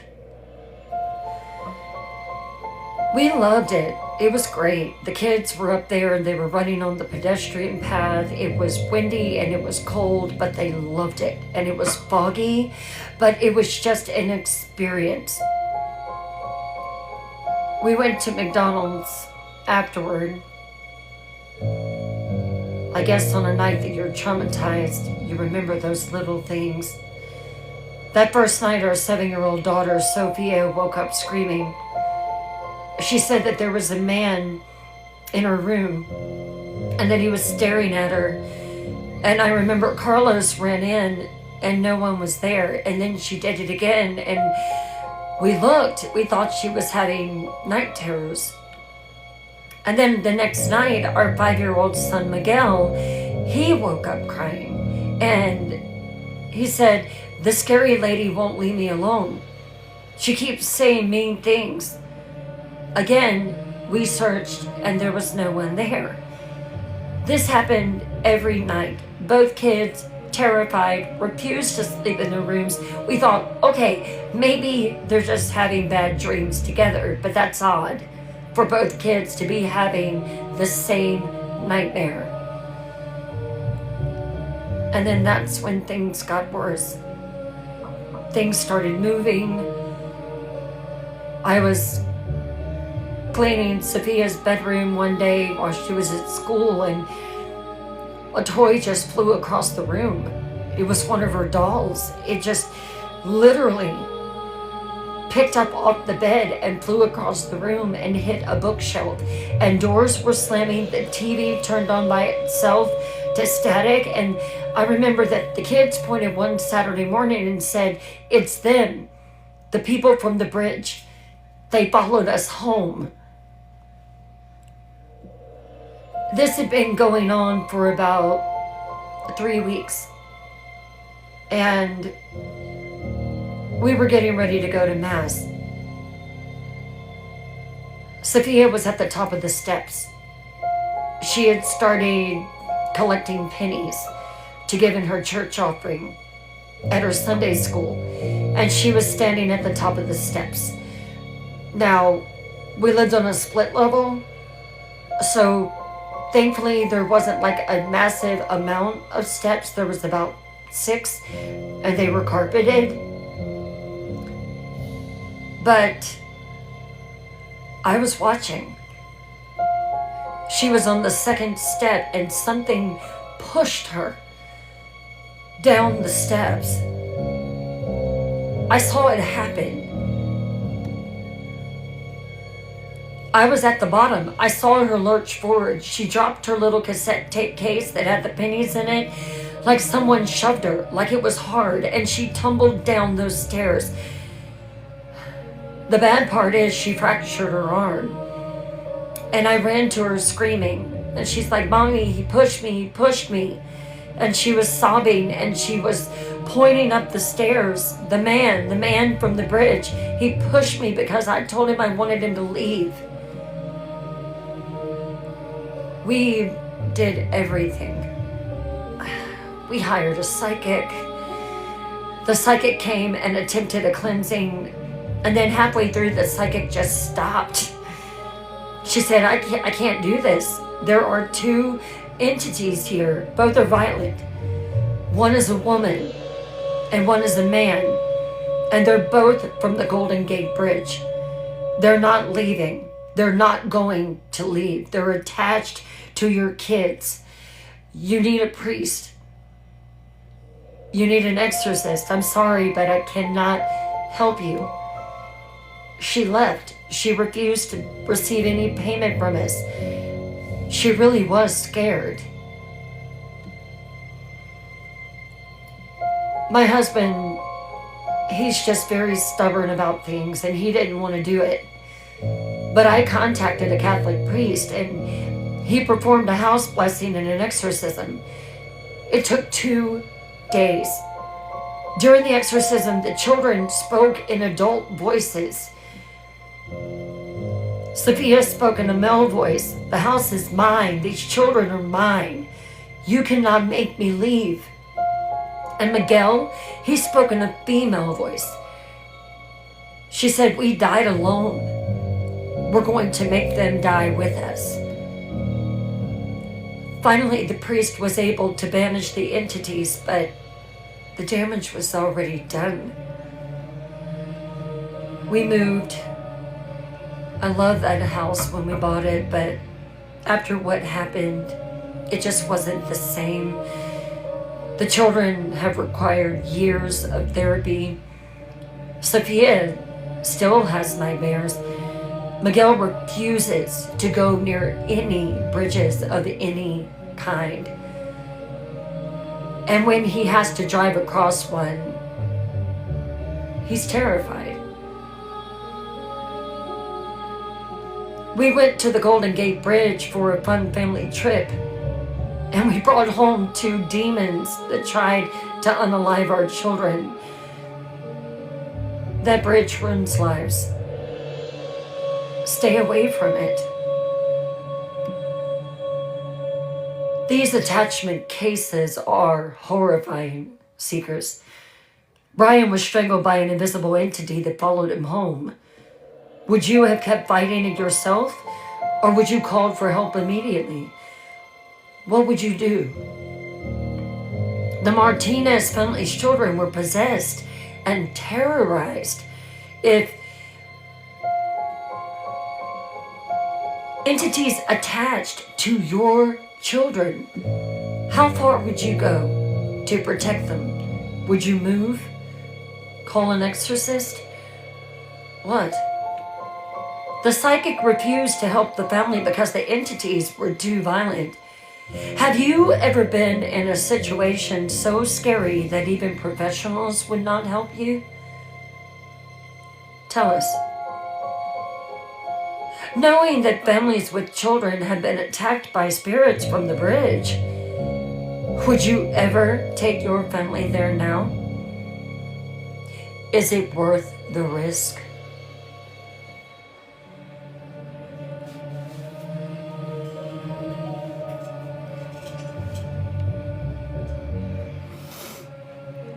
Hey Ash, welcome in. Moving doesn't always work. I've seen a lot of situations where the entity actually followed. These stories are devastating. Families destroyed, lives ruined, all because they visited the Golden Gate Bridge. If I was being attacked by an invisible entity that followed me home, I would call for help immediately. I would reach out to someone immediately. What would you do?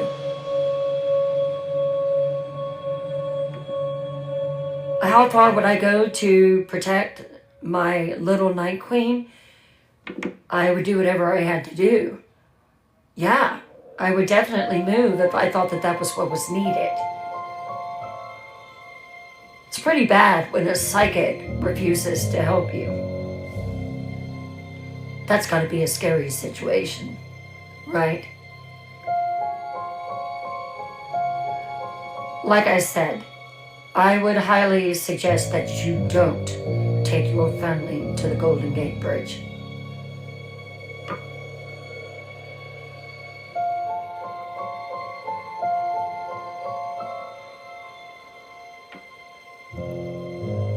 Now, this next story is different from what I told you before.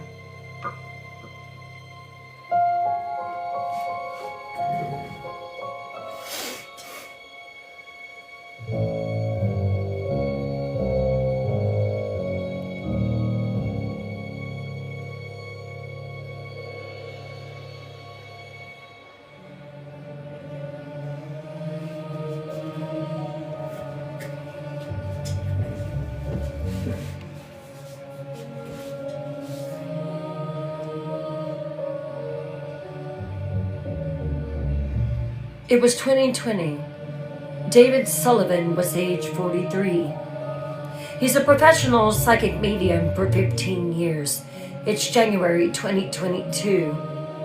David investigated the Golden Gate Bridge, and while he was there, speaking through his EVP, he had a voice to come through. He met a boy named Danny. It was a young spirit that was desperate to reach its mother. But what I didn't tell you is how dark that this became.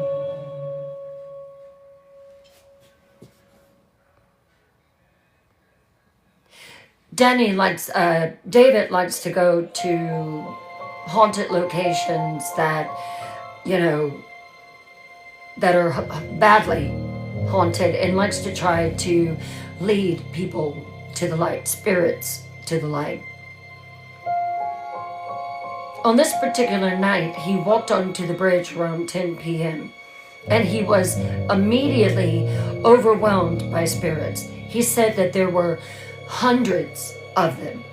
And he said what was so scary about it was they were just pouring over the railings, like they were climbing up and over the railings and just wandering around aimlessly in the fog. And then he said that he felt a hand on his shoulder. He turned around and there was a young man there in his early 20s. He said that he was fairly translucent. And he asked, "Who are you? Do you want to speak to me?" And he had the EVP recording. And so he asked more questions. He said, "Why are you here? What is your name? Are you searching for someone? How can I help you?" When he got back in his car after leaving, he took the EVP and pressed play. And this is what he heard. "Who are you? What is your name?" "Danny Bolt." So David was driving and heard the name.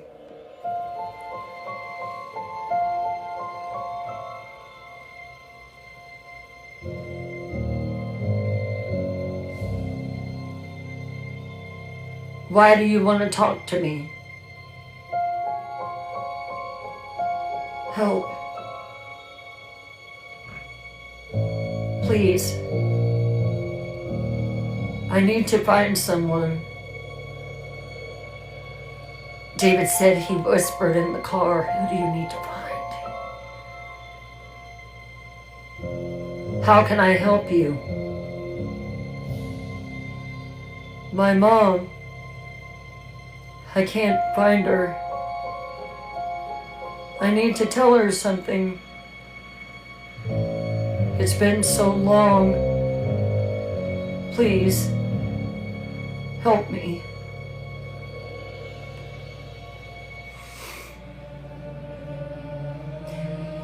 Danny went home. David went home. All these D's are confusing me.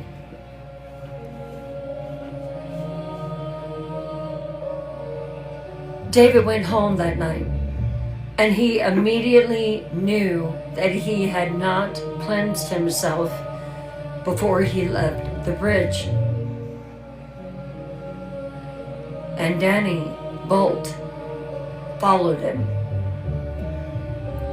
For the first week, Danny appeared constantly, morning in David's bathroom mirror while David brushed his teeth, afternoon in David's office during client sessions, in the evening in David's kitchen while David cooked dinner, and at night standing at the foot of David's bed every night, just staring at him.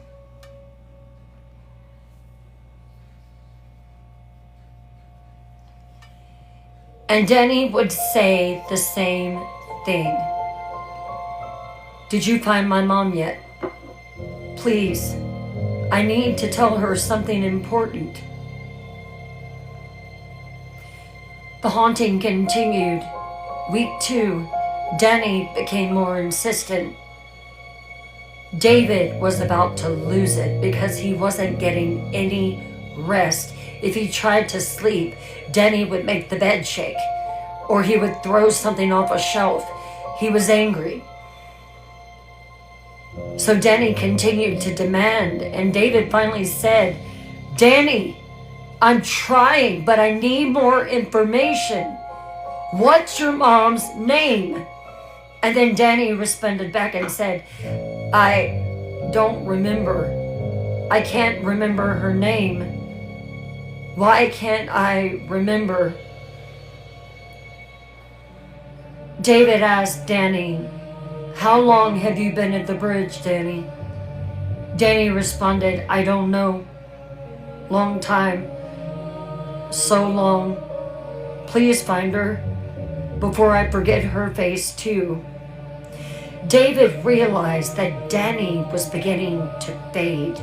Spirits who stay too long start losing their memories, he said. So Danny was forgetting his mother, forgetting what she looked like, and he was desperate to reach her before he forgot completely. The haunting continued into week 3.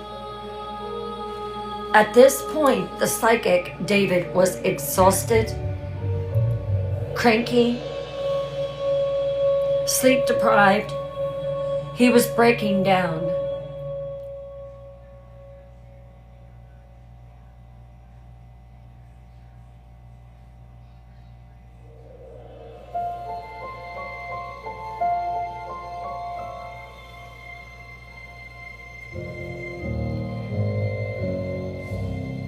Danny's presence became overwhelming to David. David wasn't sleeping. Danny woke him every hour. "Did you find her? Did you find her? Did you find her?" David's clients, he would have psychic sessions at his house, and he wasn't able to channel anything because Danny was taking over every session. He would appear during the sessions. And one of his clients said, "David, I feel like you're not involved in this. I paid you. I just can't do this right now."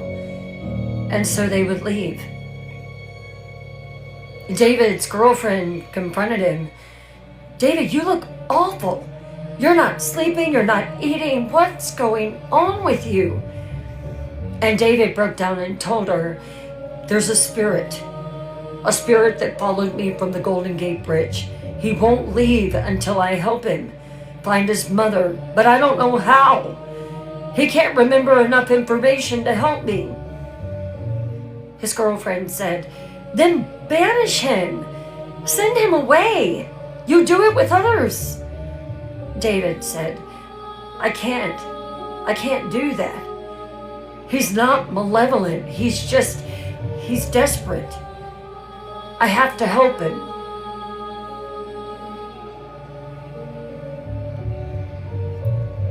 So one night, David is on his computer. It's week 4, and David has spent days searching, researching, missing persons databases, Golden Gate Bridge incidents. He asked Danny every question he could. "Where did you live?" Danny said, "Somewhere in the Bay Area, I think. Maybe." "When did you die?" Danny, I don't know. Time is strange. It's been forever or yesterday. I can't tell." "What did you look like alive?" Danny, I can't really remember. I see my reflection in water sometimes. But is that me? I don't know. Danny was losing himself. David asked Danny to try harder to remember. Danny closed his eyes in spirit form. He was concentrated, and then suddenly he screamed, "Daniel! My name is Daniel. It's Daniel Bolt, and I jumped in 2015. Yes, it was 2015, March." David immediately searched Daniel Bolt, missing. He searched the Bay Area. He searched for anything. He searched a missing persons report. And that is when he found it. Daniel Bolt, age 22, missing. Car found in a back alley. Missing since March the 14th, 2015. Filed by Margaret Bolt, his mother. This was the problem, though. The missing persons report had very limited info. The report said that the boy had been missing. They weren't sure if foul play was, if foul play was involved. His car was found in a back alley. It was nowhere near the Golden Gate Bridge. And he was officially listed as missing, not deceased. There was no proof of it. So David started searching the Bay Area for a Margaret Bolt, and he found a Peggy Margaret Bolt. But here's the dark part, and this is the worst part. David calls Peggy Margaret Bolt, and he asked her if she had a son by the name of Daniel Bolt. All these D's, Jesus. But here's the dark part. He tells her that he has something that he has to tell her. So she tells him, have you found him? Have you found out something about him? Could I come and talk to you? So David ends up going to Margaret Bolt's house, and he's sitting on the couch with her, and Danny is with him.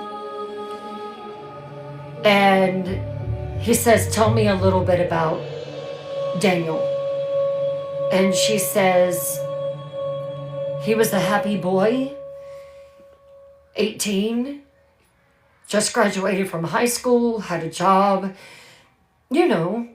liked to play games on his computer. He was a good son. What happened to him? David asked. His car was found abandoned behind a alleyway, behind a bunch of buildings. I've searched for him for 5 years. I don't know if he moved to another state, if he was involved in something bad and he just didn't want to tell me. Maybe he got a girlfriend. I know he was very lonely. I know that, but he was such a good son. I don't know where he is. Do you have any news about him? This was going to break her heart.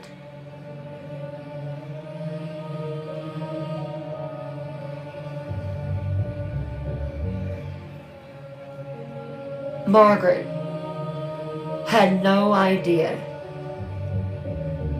that Danny had jumped from the Golden Gate Bridge. She thought he was missing for these 5 years. She had been searching for him alive, posting flyers, checking hospitals, calling police departments, never giving up hope. And now David had to tell her, your son is dead. He jumped. I know because his ghost has been haunting me for a month.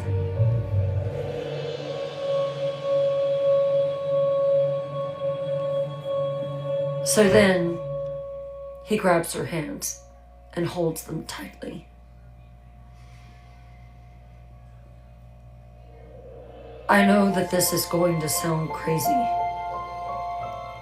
but I'm a psychic medium, and I've been in contact with someone who says his name is Daniel Bolt. There was silence. And then Margaret pulled her hands away.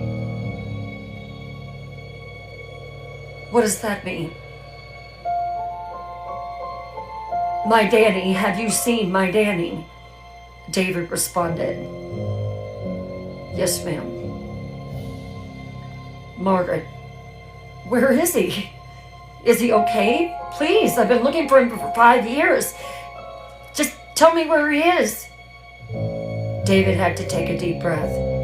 This was the hardest thing he felt like he'd ever had to do, had to say. Margaret, I'm so sorry, but Danny isn't alive. He passed away in March 2015. He jumped from the Golden Gate Bridge. Margaret screamed, and David said it was the sound that he would never forget, pure English. She sobbed for several minutes, and David waited, and he was crying too.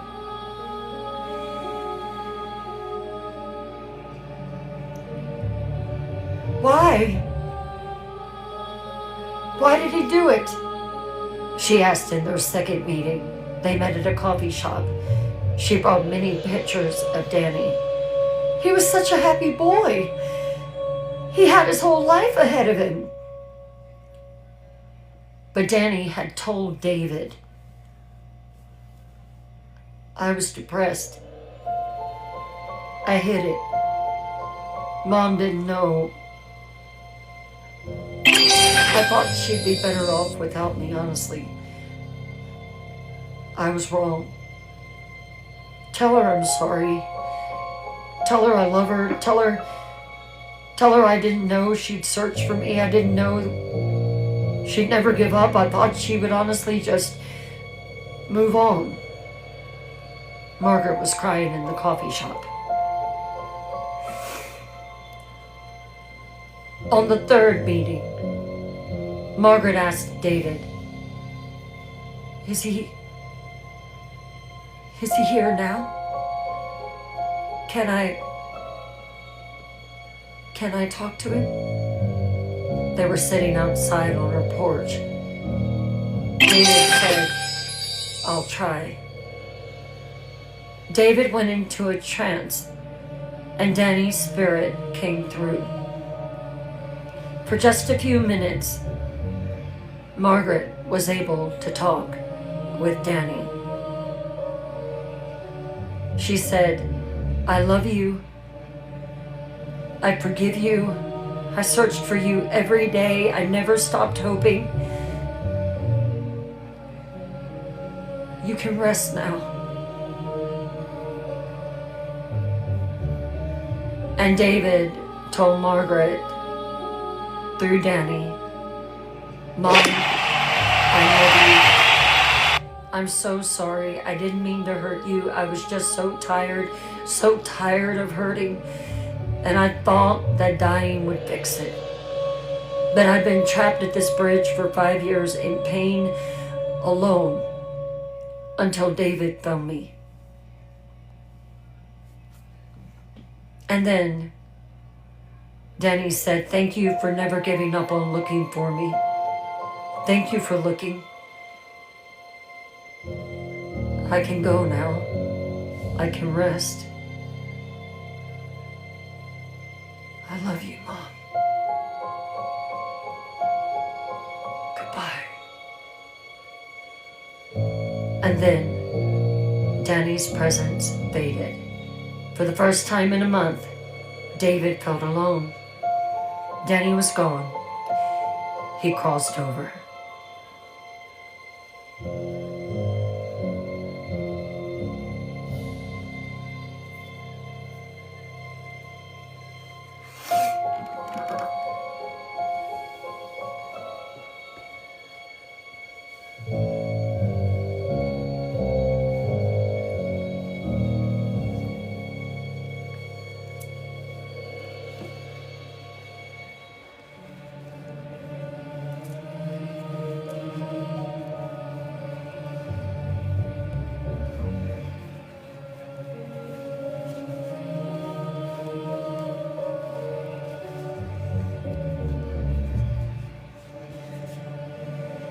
Margaret thanked David She said, I've spent 5 years hoping that he was alive, believing that he was alive, but down deep inside, I didn't feel connection to him anymore. And now, I know he's not. It's the worst pain imaginable, but it's also closure for me. I can stop searching, I can grieve, I can let him go. She sends David a Christmas card every year with a photo of Danny and a note. Thank you for bringing my son home. David was haunted by this experience. He said, Danny wasn't evil. He wasn't trying to hurt me. He was just desperate. But that month, I almost had a breakdown from it. I lost clients. My girlfriend almost left me. I lost 15 pounds from not eating or sleeping. Helping Danny nearly destroyed me. David has never went back to the Golden Gate Bridge. He said, there are hundreds more spirits like Danny on that bridge, all desperate, all climbing over that railing to find someone, all wanting help. I can't help them all. It would unalive me, so I have to live knowing that they're there, suffering, and I can't do anything about it. Danny's story is heartbreaking. David was haunted for 4 weeks and almost had a breakdown. If a spirit haunted you for 24/7, begging for help, how could you handle it before breaking? Be honest. That would be tough. That would be brutal. Margaret searched for her son for 5 years, thinking that he was alive.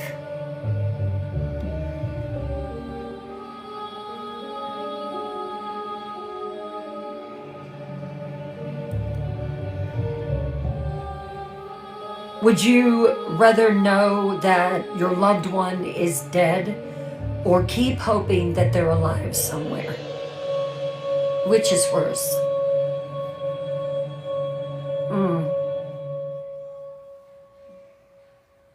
I don't know.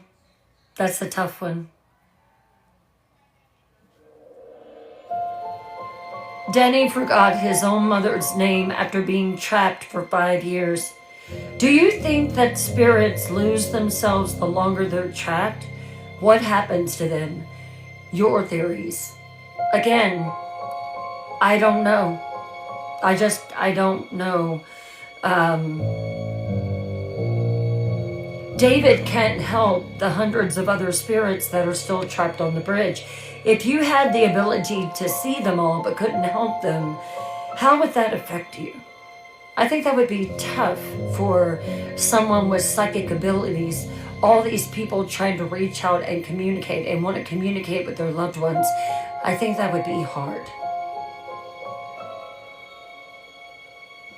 Knowing what happened to David, would you ever use your psychic abilities to help spirits at the Golden Gate Bridge?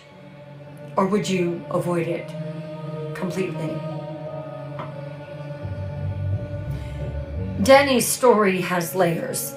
He found peace, Margaret got closure, but David was nearly destroyed in the process. So that's the cost of helping spirits from the Golden Gate Bridge. Now, let me tell you about one more case. And this is a pair of twin psychic sisters and the shocking truth that they discovered.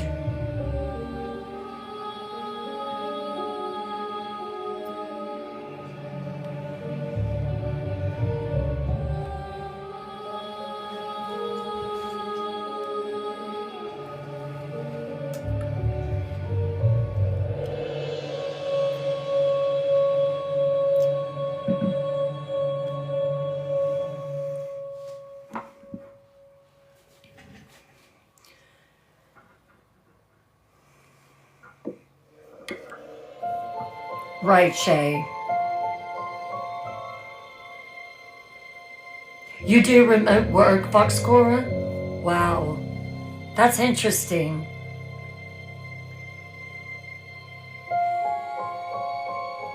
It was 2018. Isabella and Sophia, they wish to keep their last name anonymous. They're twin psychic sisters. They're age 34. They were hired by a man by the name of James Morrison to make contact with his dead wife, Rebecca. Now, Rebecca had jumped from the Golden Gate Bridge in June of 2018. James wanted to know why. They were very happy, they were successful, he gave her everything that she wanted. He said he thought maybe it was something medical, maybe she found out that she had some type of a condition or something like that and just wanted to end it.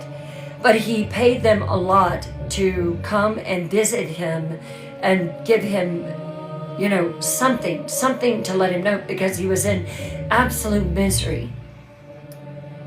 So the sisters go to the bridge and they, you know, are out there on the bridge and they, you know, say, you know, we're trying to make contact with Rebecca. We only want to speak with Rebecca Morrison. And sure enough, Rebecca Morrison talked to them. So they asked her, how did you die? Well, not how did you die, they knew that, but why did you do it? Your husband is very worried about you. He misses you terribly. Again, they asked her, James wants to know why. So they go back to their office and they're sitting there and they're listening to the EVP. And they ask, we only want to speak to Rebecca Morrison. Are you here with us? And sure enough, they hear a whisper. Yes.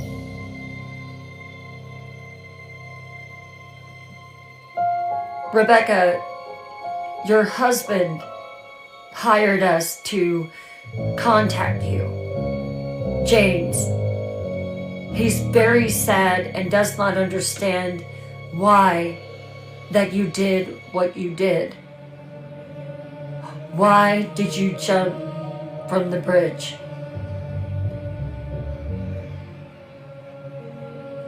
Isabella says that she's never had cold chills like she had that night, because the voice of Rebecca comes over the EVP and says, liar. And so Sophia looks at her sister and they stop the tape. And she's like, did she just say what I thought she said? So they rewind it back and it played again. And sure enough, it says, liar.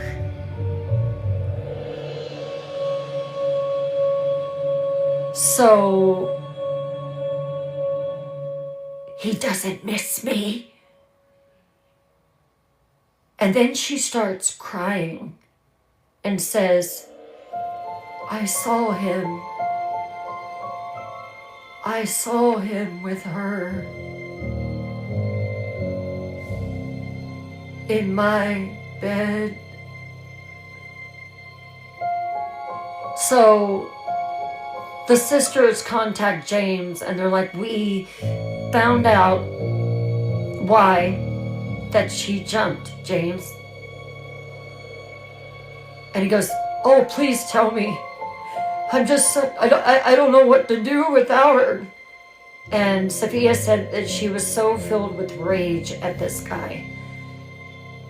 She says, do you want to know why that Rebecca jumped? He goes, yes. Because you cheated on her, James. and she saw it.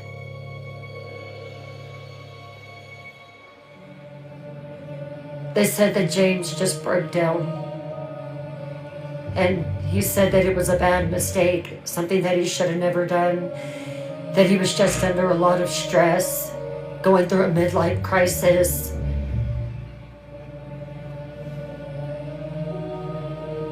So the sisters discovered the truth that James had cheated, and that was why she jumped.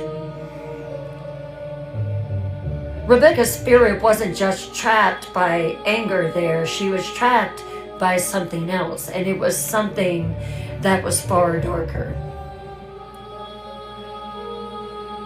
So after confronting James and helping Rebecca finally cross over, the sisters thought the case was closed. But 1 week later, Isabella received a call from Rebecca's sister, and her name was Lisa. And Lisa said, "I need to talk to you about Rebecca. There's something that you don't know, something that James didn't tell you."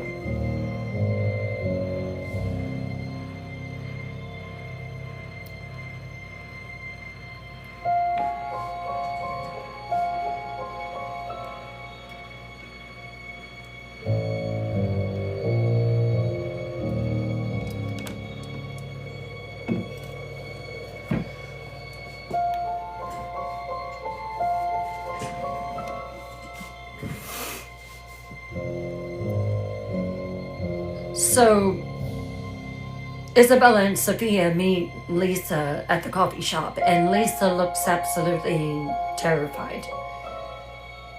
And Lisa says, "Did Rebecca tell you why she jumped? I mean, the real reason." Because James is going around saying, just pleading that, and trying to make out like he's the hurt party here. And that's just not the case. The truth is that James is a philanderer. And Rebecca saw him cheating on her more than once. That's why. The truth of the matter is, this isn't the first time that Lisa went to the Golden Gate Bridge, that Rebecca went to the Golden Gate Bridge. 3 weeks before she died, she went there with the intent of jumping, but she couldn't do it. She was too scared. She came home and she didn't tell everyone. Sophia asked her, "How do you know this?" And Lisa said, "Because she called me from the bridge, crying. She said, 'Lisa, I'm at the bridge. I want to jump. I'm tired of him cheating on me, but I'm too scared. What if it hurts?' I begged her to come home, and she did. But she made me promise not to tell James." Isabella asked, "Why did she want to jump before the cheating?" She said, "Because he's been doing this for years, and she's known it. She's known him cheating on her, seeing hotel bills, jewelry. The guy is a jerk. He's a snake." She hid it well, but she was suffering. And the cheating just gave her the final push. The sisters realized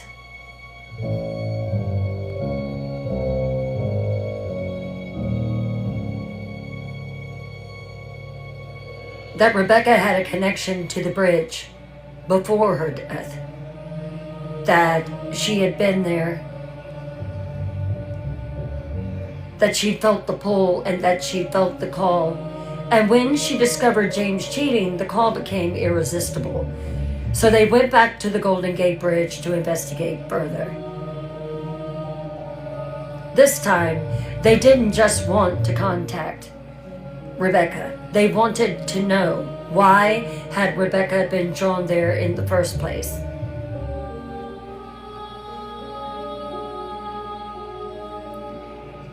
Isabella and Sophia brought equipment The spirit box, the EMF meters, the voice recorders, they stood at the section where Rebecca first visited, and Lisa told them the location.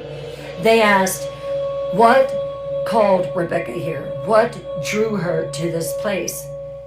The spirit box activated and a voice came through. It was deep, it was inhuman, and it was dark. And it said, we call the broken, the sad. We feed off of them. The sisters were stunned. Sophia asked, are you a spirit? A person who died here? The voice said, no. Older, stronger. We were here before the deaths. We brought the deaths. Isabella, what are you? Voice, hunger, pain, death. We are the bridge.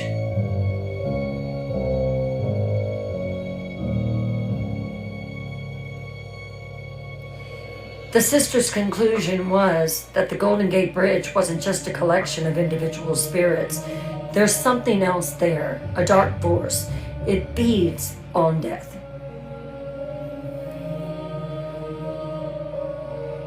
It causes death. It's not just haunted, it's alive.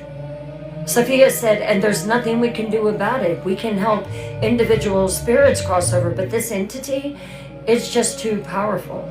It's been there for almost 90 years. It's part of the bridge now. As long as the spirit stands, as long as the bridge stands, it will keep calling people. It will keep feeding.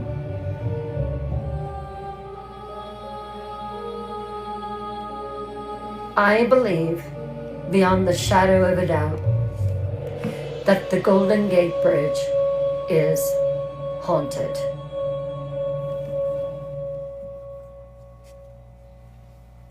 After hearing these stories, after seeing the evidence,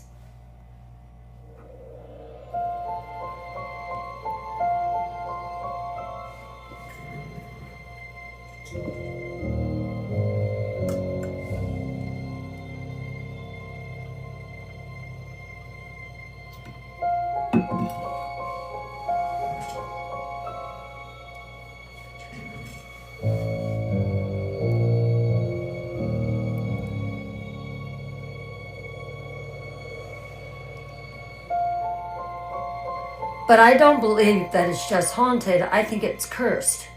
And here's why.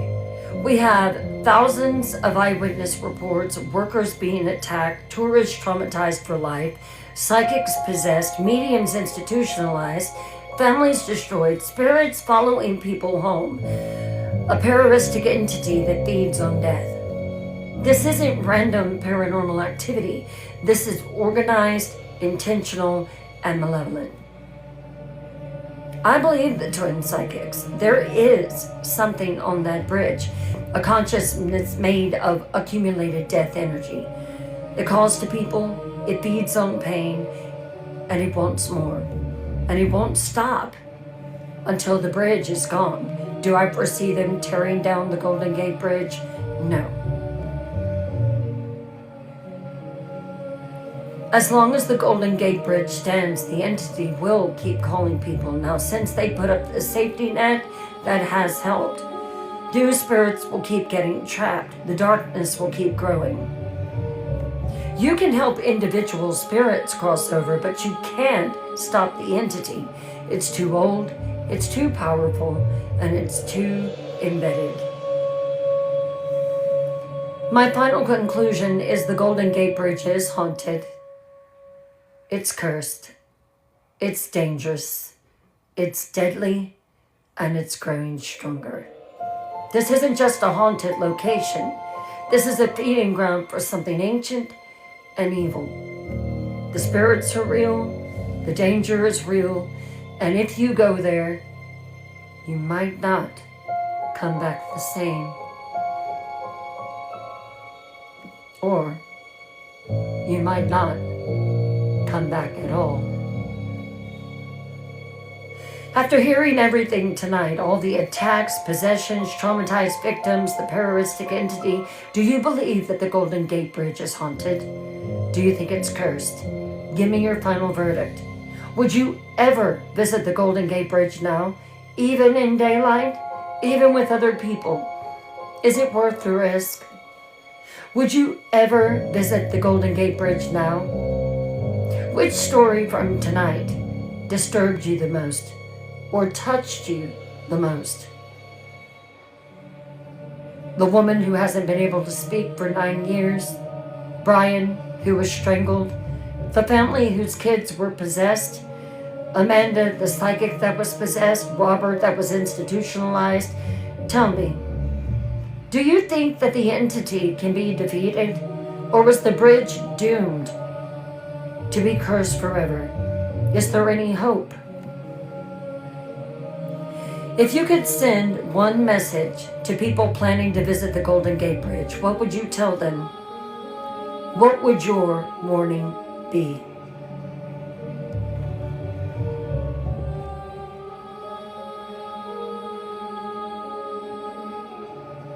Thank you, Shirley. Raybab says Danny was the most touching one. Shirley says, I am never going there. Shay says, do not go there. Raybab says, beware. Fox Chorus says, we can try to defeat it. We'd have to weaken it somehow, I think by releasing the souls.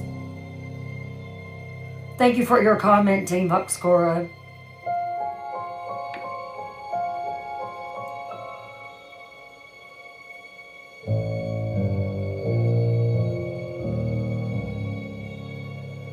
Daniel for sure. Yeah, that one was sad. Definitely. So 3 nights, 1 bridge, 2,000 plus deaths. The Golden Gate Bridge is beautiful. It's iconic, and it's cursed. The spirits are real, the entity is real, the danger is very real. If you do go there, be respectful, don't engage with spirits, don't go at night, don't go alone, and leave if you feel threatened. To the spirits that are still trapped, our hearts go out to you. We hear you. You are not forgotten. And to the seekers, thank you for 3 nights of investigation. It has been my pleasure to bring it to you. Monday night, a new case, new stories, new hauntings.